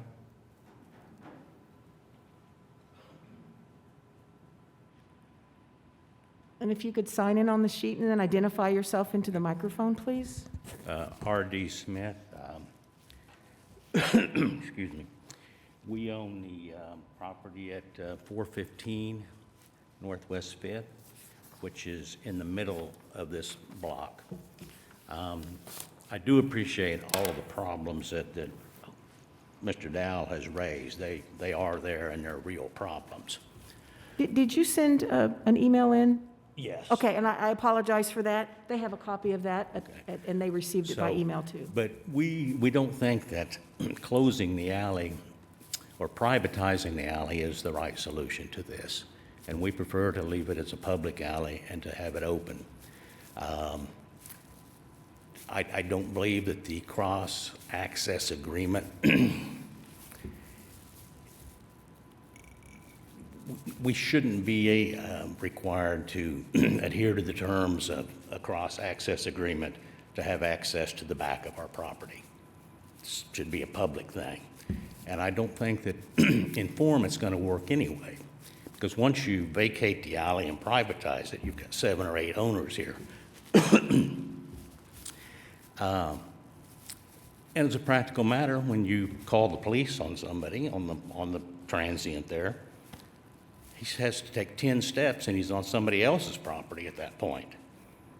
So, and they may not have security. They may not be there to enforce the trespassing, or they may not want to. You've also got the situation where to maintain continuous access to the rear of our property, what do we do when somebody puts up a fence? Now, you may have an access agreement that says they can't do it, but when they do, or when they put some other blockade, you don't have a continuous access to the back of your property because you can go to court and enforce it. So 6 months later, you've got access to it maybe. I just think that for the future, we're having a very permanent solution to a very temporary problem. And I just don't think it's wise to do that. Thank you for your comments. Any other questions, comments? I actually have a comment about it. You know how we have HOAs on properties? And I was thinking all along, I think it's a matter of the residents or the owners of the property to actually do something about, you know, not privatizing per se the alley, but actually take ownership and common agreement that if something is happening and somebody calls the police or something, then everybody's involved in everybody's aware there's somebody, you know, doing damage, and there's something in writing where one person can call the cops to come in and oversee the whole alley, not just my property. I think that would be an easy fix. Could I respond to that? Sure. We live in a highly litigating society. And I don't believe that I would be willing to agree that somebody else could enforce our trespassing or accuse somebody of something that's occupying my property if I'm not there in person. And I'm not going to be able to run down every time in person that somebody is walking through that. You know, the solution is to, which has to come from the city, I believe, is to figure out a way to eliminate the problems that are being associated with all the transit activity. And I think it's just impractical to think that we're going to be able to do it with, by privatizing the alleys. I actually agree with you on that, so, yeah. I believe there was another person that was wanting to speak.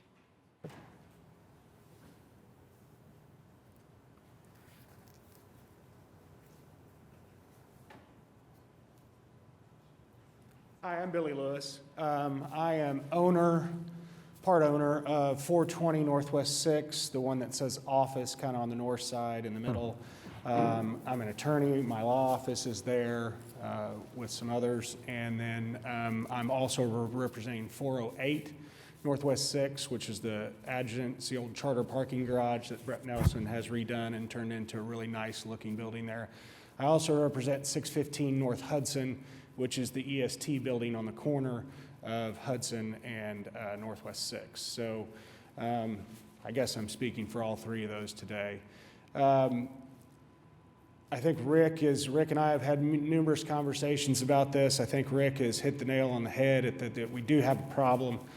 The problem we have some transients, we have some problems with vandalism and broken windows and stuff. But the issue we have on this is, the train station here, we get a lot of transient that walk across that empty parking lot on the southwest corner of the block in question, and then they walk down the alley to the convenience store. The problem with that is even if we close this alley, it's not going to stop people from taking that thoroughfare through there. The only way to make a permanent solution under a closing is if you fenced it.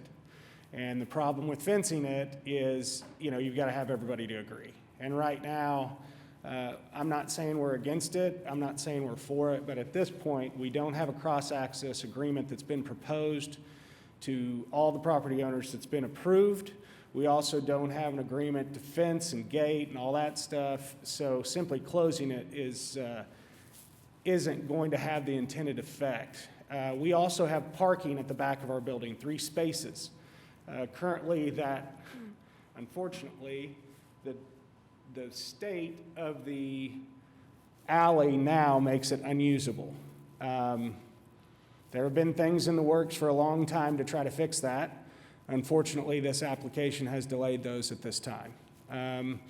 But without an executed and agreement cross-parking, cross-access, maintenance agreement, all you're going to do is convert it instead of the city, if something goes wrong, like an easement or something, instead of the city having to fix it, then it's going to fall on the individual property owners at this point. And it's not a permanent solution to the problem, and I think it's just premature right now. If he came back and got everybody to sign on board and got all the property owners on board, we may take another position going forward. But at this time, I think the application is premature, and I just think it's not ready yet without everybody on board in that whole block. And that's all I'd say. You don't mind signing in? Yeah, I'm sorry, Mr. Lewis. Sure. Absolutely. Thank you. Thank Sorry. you. Any questions? So I'd like to make a motion that we recommend denial to the Planning Commission for the request to close the alleyway line between North Walker Avenue, Northwest 6th Street, North Hudson Avenue, and Northwest 5th Street. Rosie Trujillo, I'll second.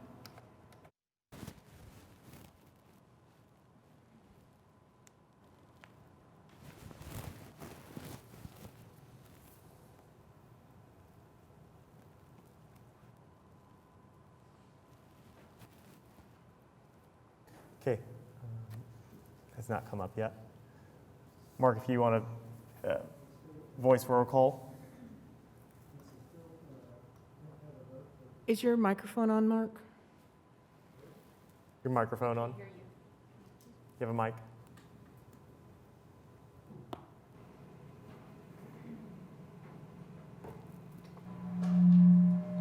I do now.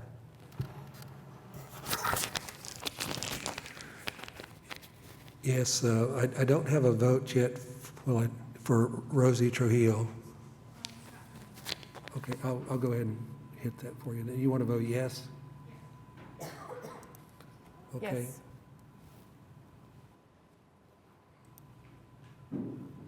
Oh, okay. Did that come up? Okay, it showed up. So that passes. Staff would like to suggest we take a 5-minute break before the next item comes up, because we've been at this for a little stretch, so Okay. everyone can break. Okay, we'll take a 5-minute break.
Okay, and we're back. So we are now at, looks like we're at other business D, so provide a recommendation for ordinance relating to advertising and signs. Assistant Planning Director, here to, present to you the proposed new sign code, and we're asking for your recommendation to Planning Commission and City Council. So in the presentation, I'll go over why we're doing this project in the first place, give you a overview of efforts leading up to it, talk about why, with everything that's going on in the world, why are we talking about revising the sign code right now? Then I'll talk through some key points of the new sign code and tell you what's next and answer any questions. So the purpose of the code update project in general, so we're in the middle of a multi-year process to update all of Chapter 59, all of the zoning and planning code, and the signs are part of it. And the reason we're updating it is to implement the policies that were recommended in the comprehensive plan that was adopted in 2015. A goal of everything we're doing is to improve development and the outcomes of development, make it easier to do the right types of development, and make the process easier, more predictable for everyone. So again, areas of focus, we'll touch all of 59. We're touching the sign code right now, and we'll also touch the related drainage codes and nuisance codes. So we began the code update project in 2017. It began with a code diagnosis that looked at the code and made specific recommendations of what to address and how to address them. And then in early 2020, Planning Department was asked to accelerate the sign code portion of the project. Oops. Why? One, there were specific Plan OKC policies that I'll describe more in a minute related to signs. We had completed the code diagnosis, phase 1, that made specific recommendations. In late 2019, there were several rezoning applications that created a lot of concern about where billboards and other large signs could or should be located. And that resulted in City Council adopting a moratorium on using PUDs and SPUDs to allow for billboards. And that moratorium has been extended several times. It's currently scheduled to expire in May 2022. Then over the past several years, there's been several court cases related to signs and sign content. Again, I'll go over those in more detail here in a minute. And then, staff, industry, businesses, we all have a running list of things in the code that need to be updated and clarified to respond to where community appearance and industry practices are now. So Plan OKC did have specific policies related to signs. One, it said, hey, we need to adopt a new sign regulations. Then even more specifically, it recommended that we look at ways to reduce sign clutter, improve the aesthetics of signs, restrict billboards, maybe eliminate existing billboards, and consider new regulations on the size, height, and number of signs. So while that policy sounds pretty specific in the things we were supposed to look at, there was a lot to untangle in terms of, well, what is sign clutter? What is too many? What is too high? And I'll talk through how we arrived at some of those decisions. Then our phase 1 code diagnosis report recommended that we create a sign code, a whole development code that's more highly graphic and user-friendly. If you're familiar with the code now, which I know you are, it's just pages, reams of text, but moving to a more graphic layout would better communicate the expected standards to users of the code. It also recommended content-neutral sign standards. Our existing sign code is organized around definitions of accessory signs and non-accessory signs.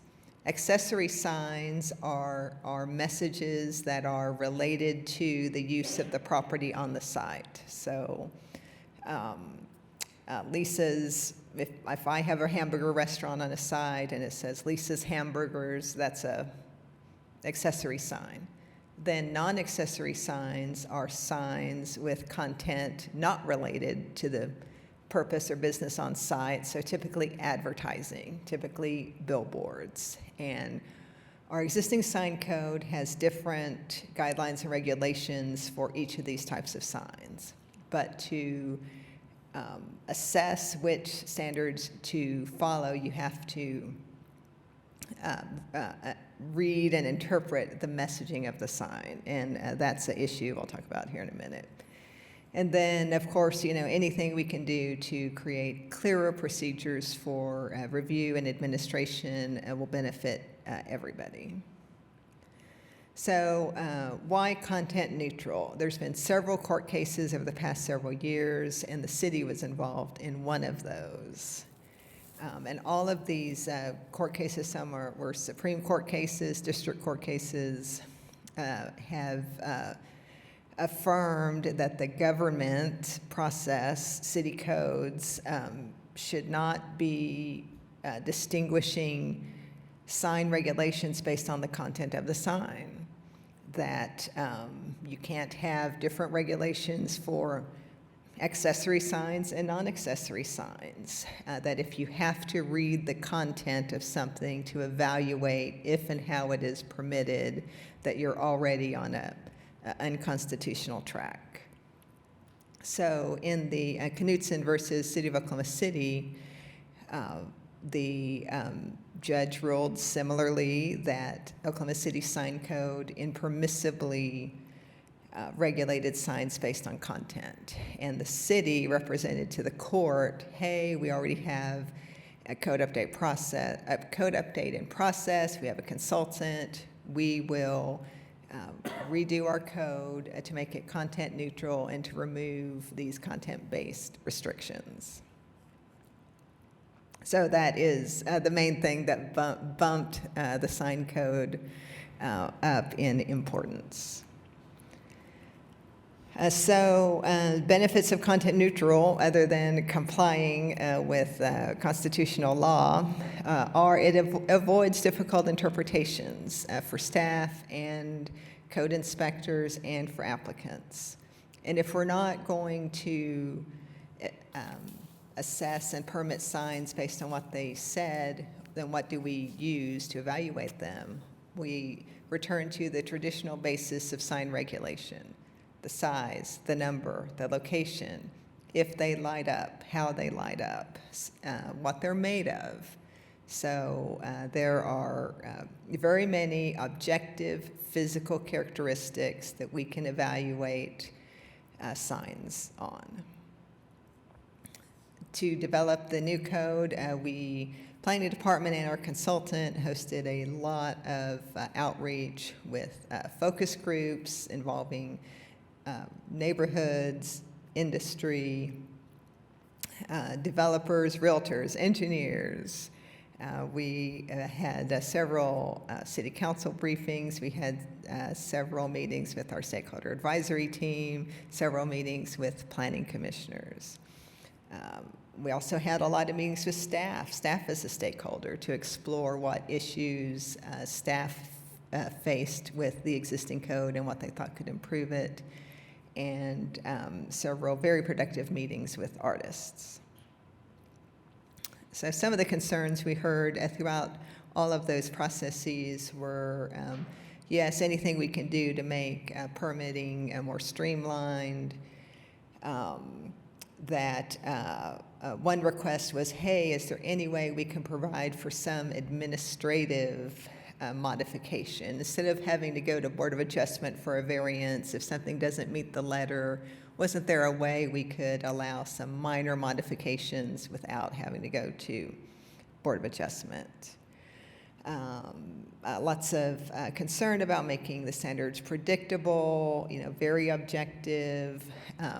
A lot of concern about improving code enforcement. A lot of people felt that the community appearance issue wasn't that there were too many signs, it was that there were too many dilapidated signs. And if we could improve the process to remove those or make it easier for property owners to maintain those, that would go a long way towards improving community appearance. Everybody seemed to agree that using plan unit development process was not the right tool to get sign variances, and that needed to be explicitly put into another process.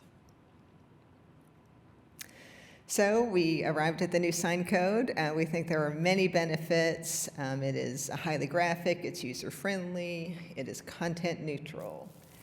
We believe in the long term it'll reduce the number of dilapidated signs that are in the environment. We believe it'll improve code enforcement by giving code enforcement more clarity on definitions and some more powers for sign removal. We have more precise, better tailored standards for attached signs and the way they are measured. It'll limit the use of PUDs and SPUDs to increase sign standards. And it's streamlining the murals approval process, and I think it's a very impactful way. For neighborhoods, they'll see an increased distance from residential structures, from EMD, electronic message display signs.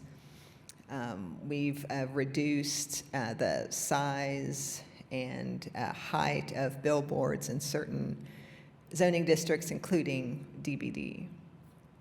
And then for business and industry, again, we've gotten more precise about how signs are measured, and we're proposing a new process for master sign plans that we think will give the administrative flexibility that lots of groups had desired. So the big picture of the new code is that it will establish a new Article 16 in Chapter 59, and that will replace in its entirety Article 5 of Chapter 3. So a lot of provisions have been relocated, they haven't been changed. Signs are defined as 6 different types, each with specific size, height, and material standards.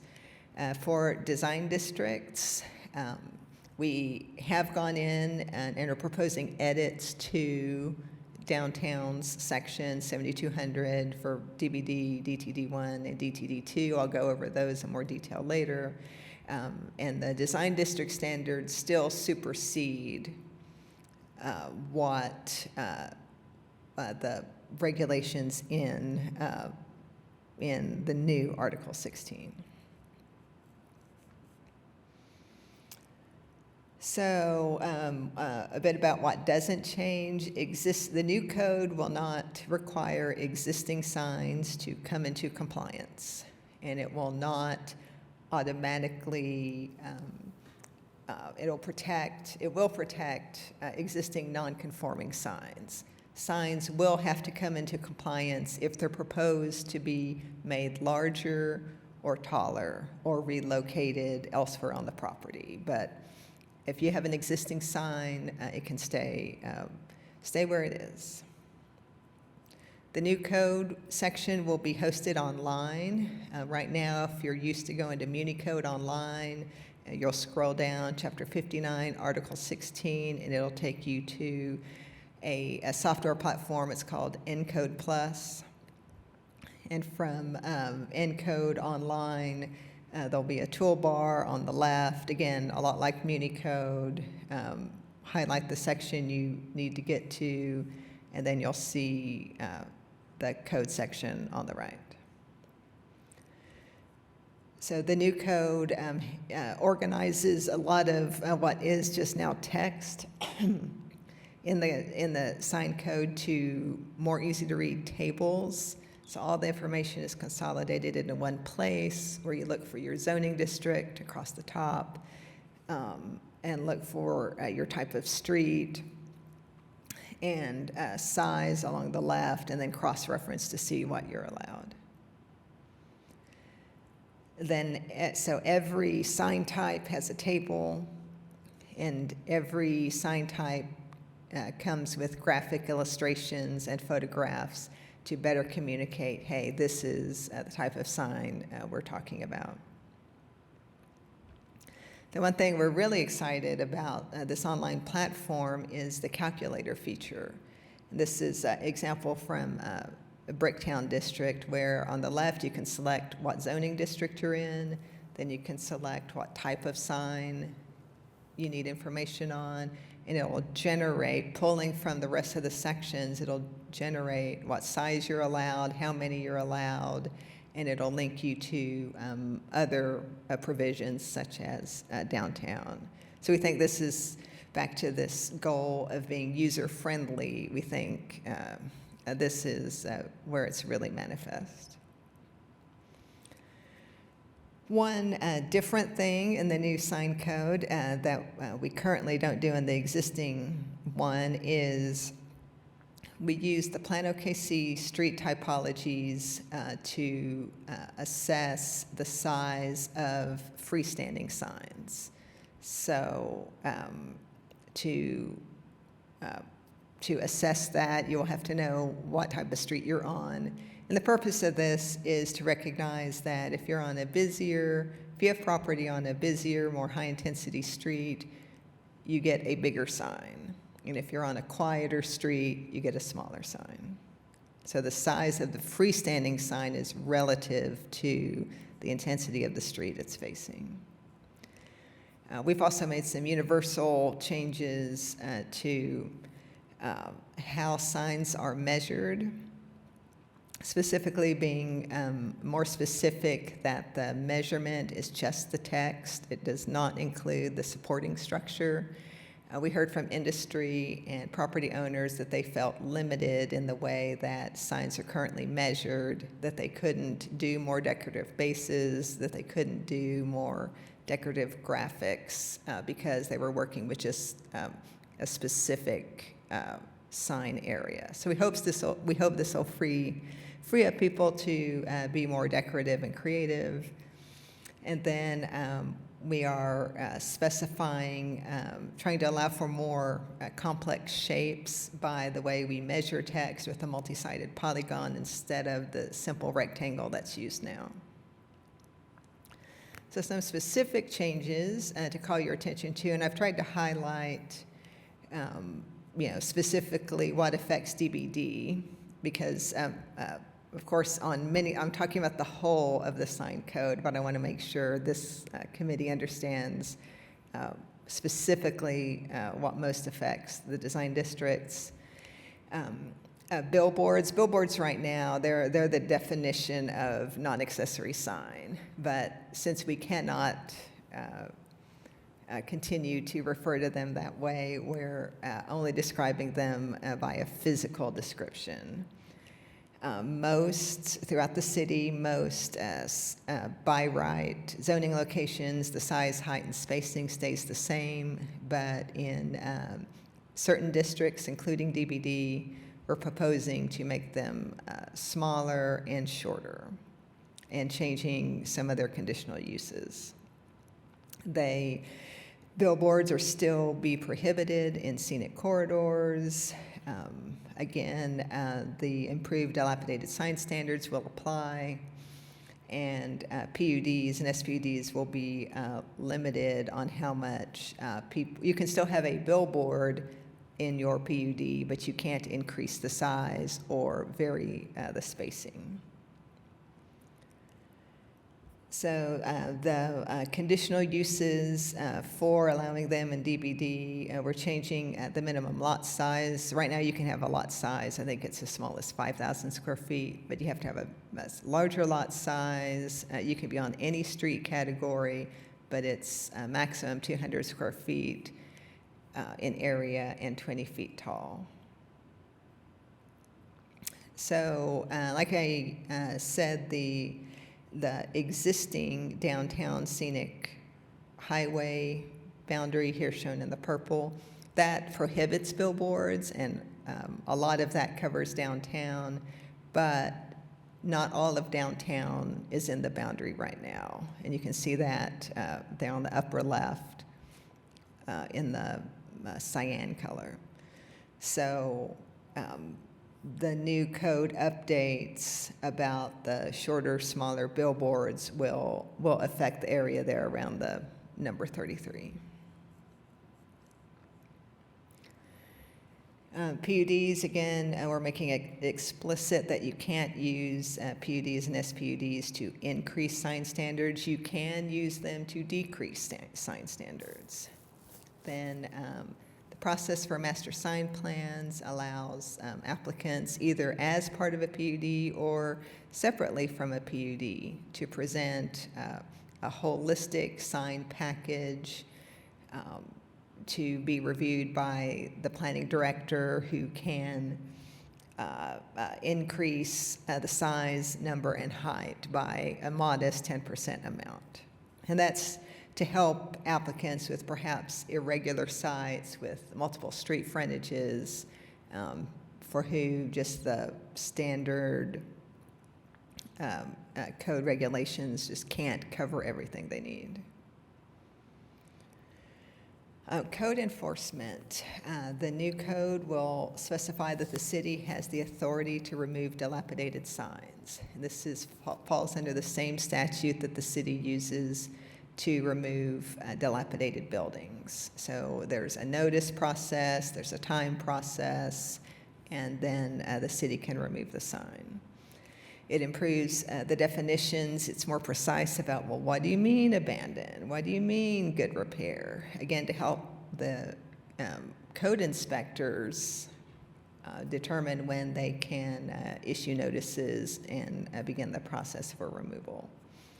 We're also removing the requirement that only licensed sign contractors can remove signs. In the process, that was identified as a potential barrier to a property owner just going out and removing a dilapidated sign. If they had to hire a licensed sign contractor, that was another level that impeded that work. Attached signs. So in the existing code, attached signs, except in some districts, they're mostly assessed off of the length of your frontage and the setback of the building. In the new code, the size is assessed as a percentage of the facade. So signs are proportionate to the building, attached signs, in the way that freestanding signs are proportionate to the street activity. Something that comes up in DTD1 all the time is we're allowing an unlimited number of signs. We're saying, here's your allowance. It doesn't matter how many you have, however you want to carve it up on your facade. Again, to give businesses flexibility, but still with some parameters in terms of overall size. Across districts, you can see in the table here, we're reducing the total maximum allowable area for attached signs. Internally, we did a lot of analysis of what businesses and properties were using in terms of percentage right now, and just 99% weren't even getting close to using up their total allowance. And that was important to get more precise about, because if we're not going to have a content-based distinction, we heard a lot of concern from stakeholders saying, well, what's to stop Lisa's Hamburgers from from advertising for other things? And the answer is nothing. Nothing is stopping that. My signs can say whatever they need to say, or they want to say. And presumably, as a business, I want to only advertise my business. I have an incentive. But if I had extra sign allowance, maybe I would be tempted to use it for other messaging. So again, we're proposing to reduce the allowances with the goal of giving businesses what they need. Businesses need signage, but not allowing any more than that. Pole signs will still be allowed in the new code. Like I explained, they'll be tied, the size and height will be tied to the street type. We've improved some of the definitions about how they're measured, and that should help businesses install decorative pole covers if they choose. Again, everything we're improving about the abandoned and dilapidated provisions will apply to signs. We are incentivizing the use of monument signs instead of pole signs by allowing slightly larger and taller signs if they're ground signs or monument signs as opposed to pole signs. Then electronic message displays. Like I explained, we're increasing the separation distance from residentially zoned properties from 100 feet to 300 feet. The distance for HP and HL zoning districts remains the same. The size of EMDs is still the discretion of the committee, and they remain prohibited in the cottage district. Proposed murals process. Staff has been hearing for years from artists who have been asking for a more streamlined murals process. Right now, if you want to put a mural in downtown, you have to go to Arts Commission first, and then you have to come to downtown, and then you can install it. But artists felt strongly, that part of the purpose of a mural was to capture kind of current emotions and current events, so that we needed a way to speed that up. Art staff worked 2 years ago to start a process where artists could get a live painting event permit that would let them get a jump start on the mural before or while they were going through the longer process. But we wanted to see what else we could do. At the same time, staff, code enforcement felt, well, we still need permits to know, what, to help distinguish what outdoor painting had been lawfully established and wasn't just graffiti.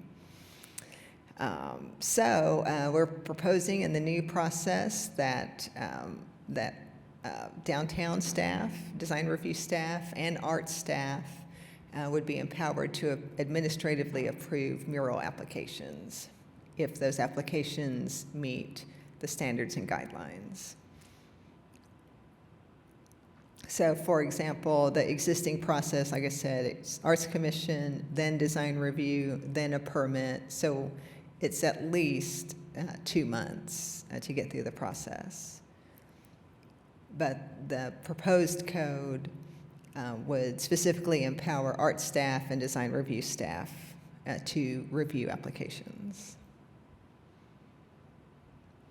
We're also proposing a change to the definition of murals because the existing definition is full of content-related descriptions.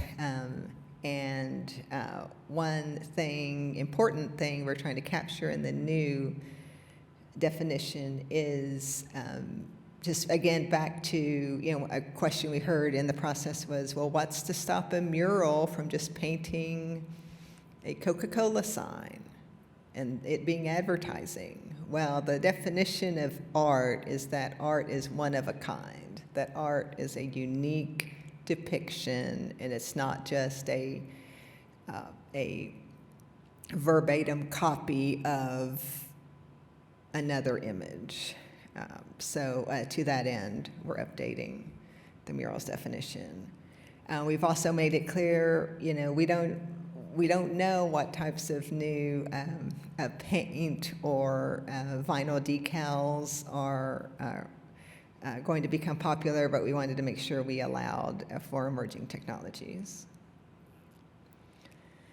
Then the code also makes clear that the Arts Commission, they have adopted a murals policy, and they have adopted a policy for curatorial plans, which this commission has considered on like sculpture gardens and stuff like that.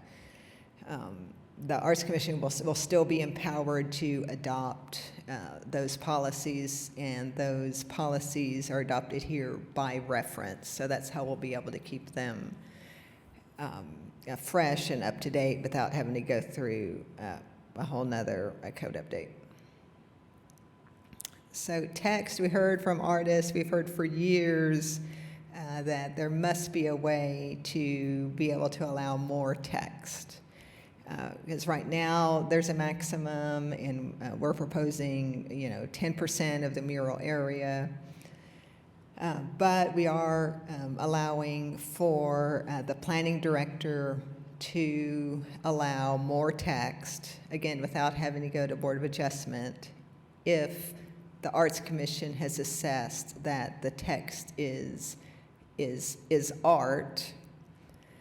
And so here are two examples. The one on the right, you can tell it uses text, and it uses more than 10% of the area as text. But the artistic expression of that would be the same almost regardless of what the text says. It does get a little trickier on the truth be told. That's a case from 2 years ago, I believe. And the court found that the message was artistic expression and that it had to be allowed. But it'll be, in the new code, it'll be up to the Arts Commission to decide if that is, if the text is part of the artistic expression. And we're asking Arts Commission to develop some further, try to get ahead on that, to develop some more specific rules and guidelines for how they'll assess that. Some FAQs, again, existing signs won't have to come into compliance right away unless they're being modified. I've created a list of frequently asked questions because in the new code we've tried to be very precise, and we've tried to be accommodating. We want, back to the community appearance issue, we want property owners to keep their signs up, right? We want them to keep them in good repair, and we don't want them worried that touching them and augmenting them will throw them into some non-compliance and therefore discourage them from making their repairs. So we have tried to be precise and as lenient as we can be on that to encourage the maintenance. I think we've achieved a lot about that. We're here. Design review is my first presentation to the design committees. I'll present to all of them over the next month, and then on to Planning Commission and Council. So with that, I will be happy to answer any questions, and I can back up to just any slides. The slide presentation was in your packet, and this is the same one that was in your packet. Do you have any questions for the applicant? Thoughts or discussion? I will say, in another life, as the Government Affairs Director for the Realtors, that we had the chance to engage in the very beginning of the process, and I'm in no way an expert on any of this, but we had our national organization policy staff look at the draft, and they were very commendable, not only for the work and the process, but they thought they were very cutting edge in the way they approach the sign ordinances and changes. So I want to commend the staff for a great job. They thought this was a really good best practices process, the way you guys conducted and what you ended up with as far as the final product. Thank you. And I love all the user-friendly tools that y'all are implementing. As a designer that uses the sign codes to prepare my clients, it is so nice to have the calculator and the graphics available. I could just easily tell looking at the two, what's current and what you're proposing to adopt, and that style change is going to be so helpful for designers going forward. It's a good job. Thank you. Are there any type of procedures in place that kind of continually update this, or as you see fit? Yes, for all of our ordinances, staff keeps a running list of things to update the next time, but we know we will update this in its entirety when the whole rest of the zoning code is finalized and adopted. So that will be in 2 or 3 years. Let's go back to my chart. Because, and you will hear more about this at your committee and commissioner training.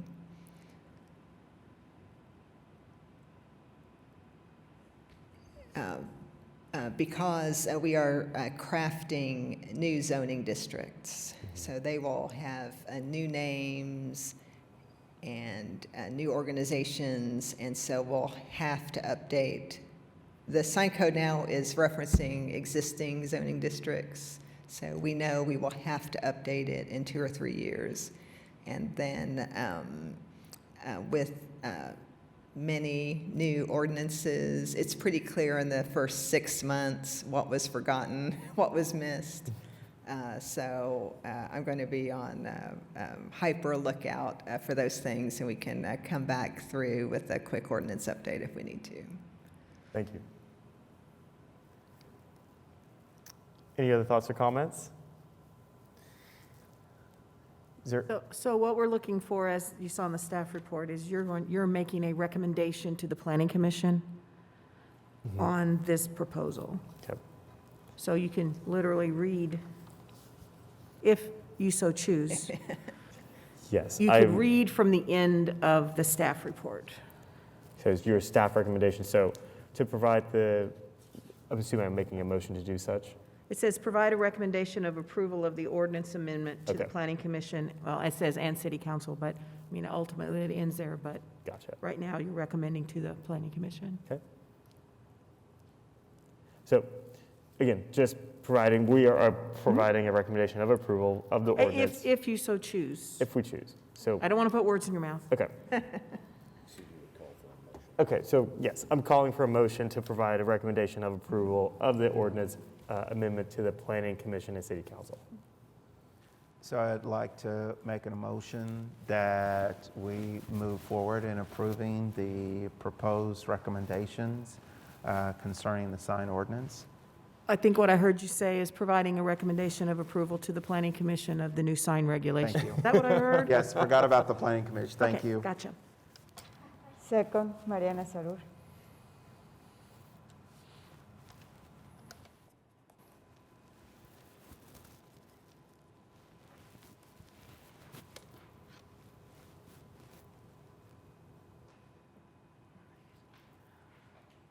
Okay, that motion passes. Okay, thank you. Thank you for your time. Lisa. Okay, Okay. next up is electing elect chair. Right, so Corey had wanted to make his own announcement at our December meeting, which we didn't have, unfortunately. So due to work issues, he had to resign. So we have vice chair, acting chair, and so I've put on today, we need to elect a new chair. And depending on what happens with that, we might also need to elect a new vice chair. That's why it's also on the agenda. So you all can Okay. ask, or, Tony's not here today, don't forget that. You can, you know, put out a recommendation, and if somebody seconds it, and then, you know, vote, however you want to do it.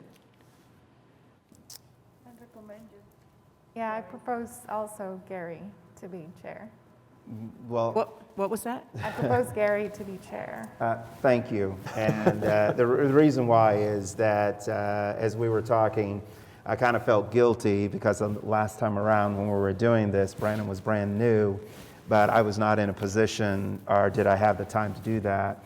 But the situation has changed, and the project that I was working on was completed at the end of the last year, and I would be more than willing to accept the chairmanship if that is the plan.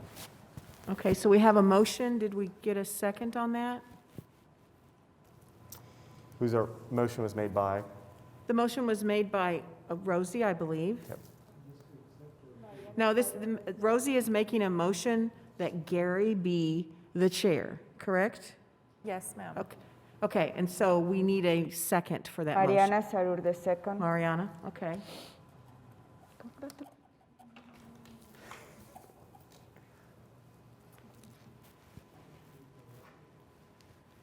So if we need to do this by voice vote, we can, I know. They're waiting for. Mariana made the Mariana second. needs to second. Do you have the? It looks like Okay. it's stuck. Yeah, we're at the move portion. Okay, we'll have to do a voice vote.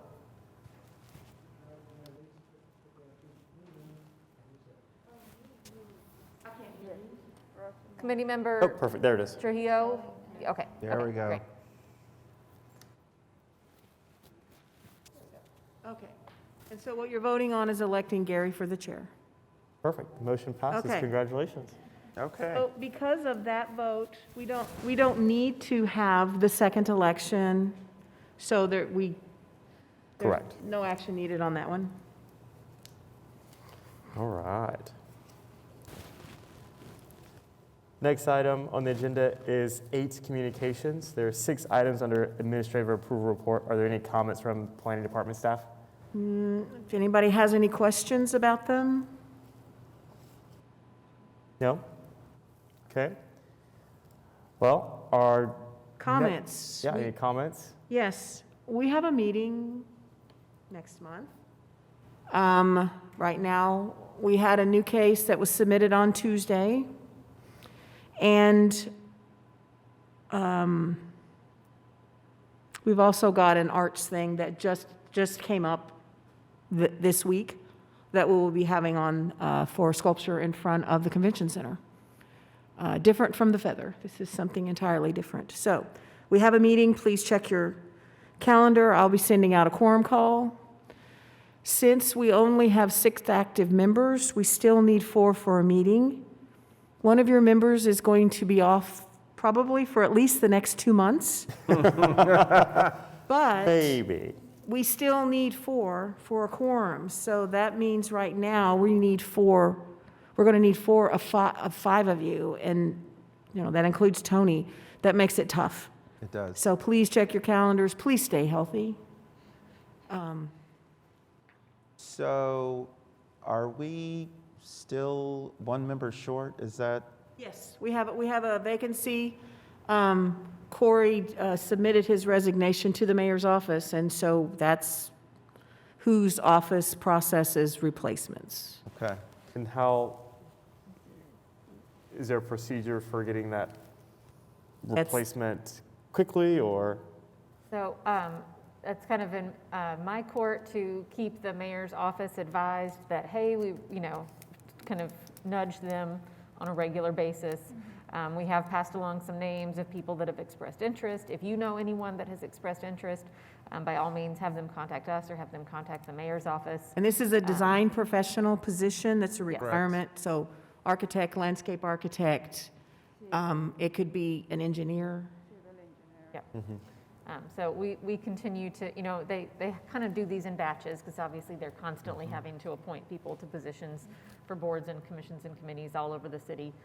So you'll see often, if you look at the council agenda, there'll be a huge list of people that are being appointed to a variety of different things. But staff works with the mayor's office to let them know that, hey, this person said they were going to resign, they've actually resigned, we've got a vacancy. It's really important that we get that filled. So Absolutely. that's the process. Yeah. Thank you. I was going to just add an update on the commission committee training. You all hopefully saw that we moved it from February 4th to March 4th. We're hoping that all of the COVID dominoes have fallen by then and everybody's healthy and recovered, and we're not seeing quite such the volume of cases so that we can safely do that in person.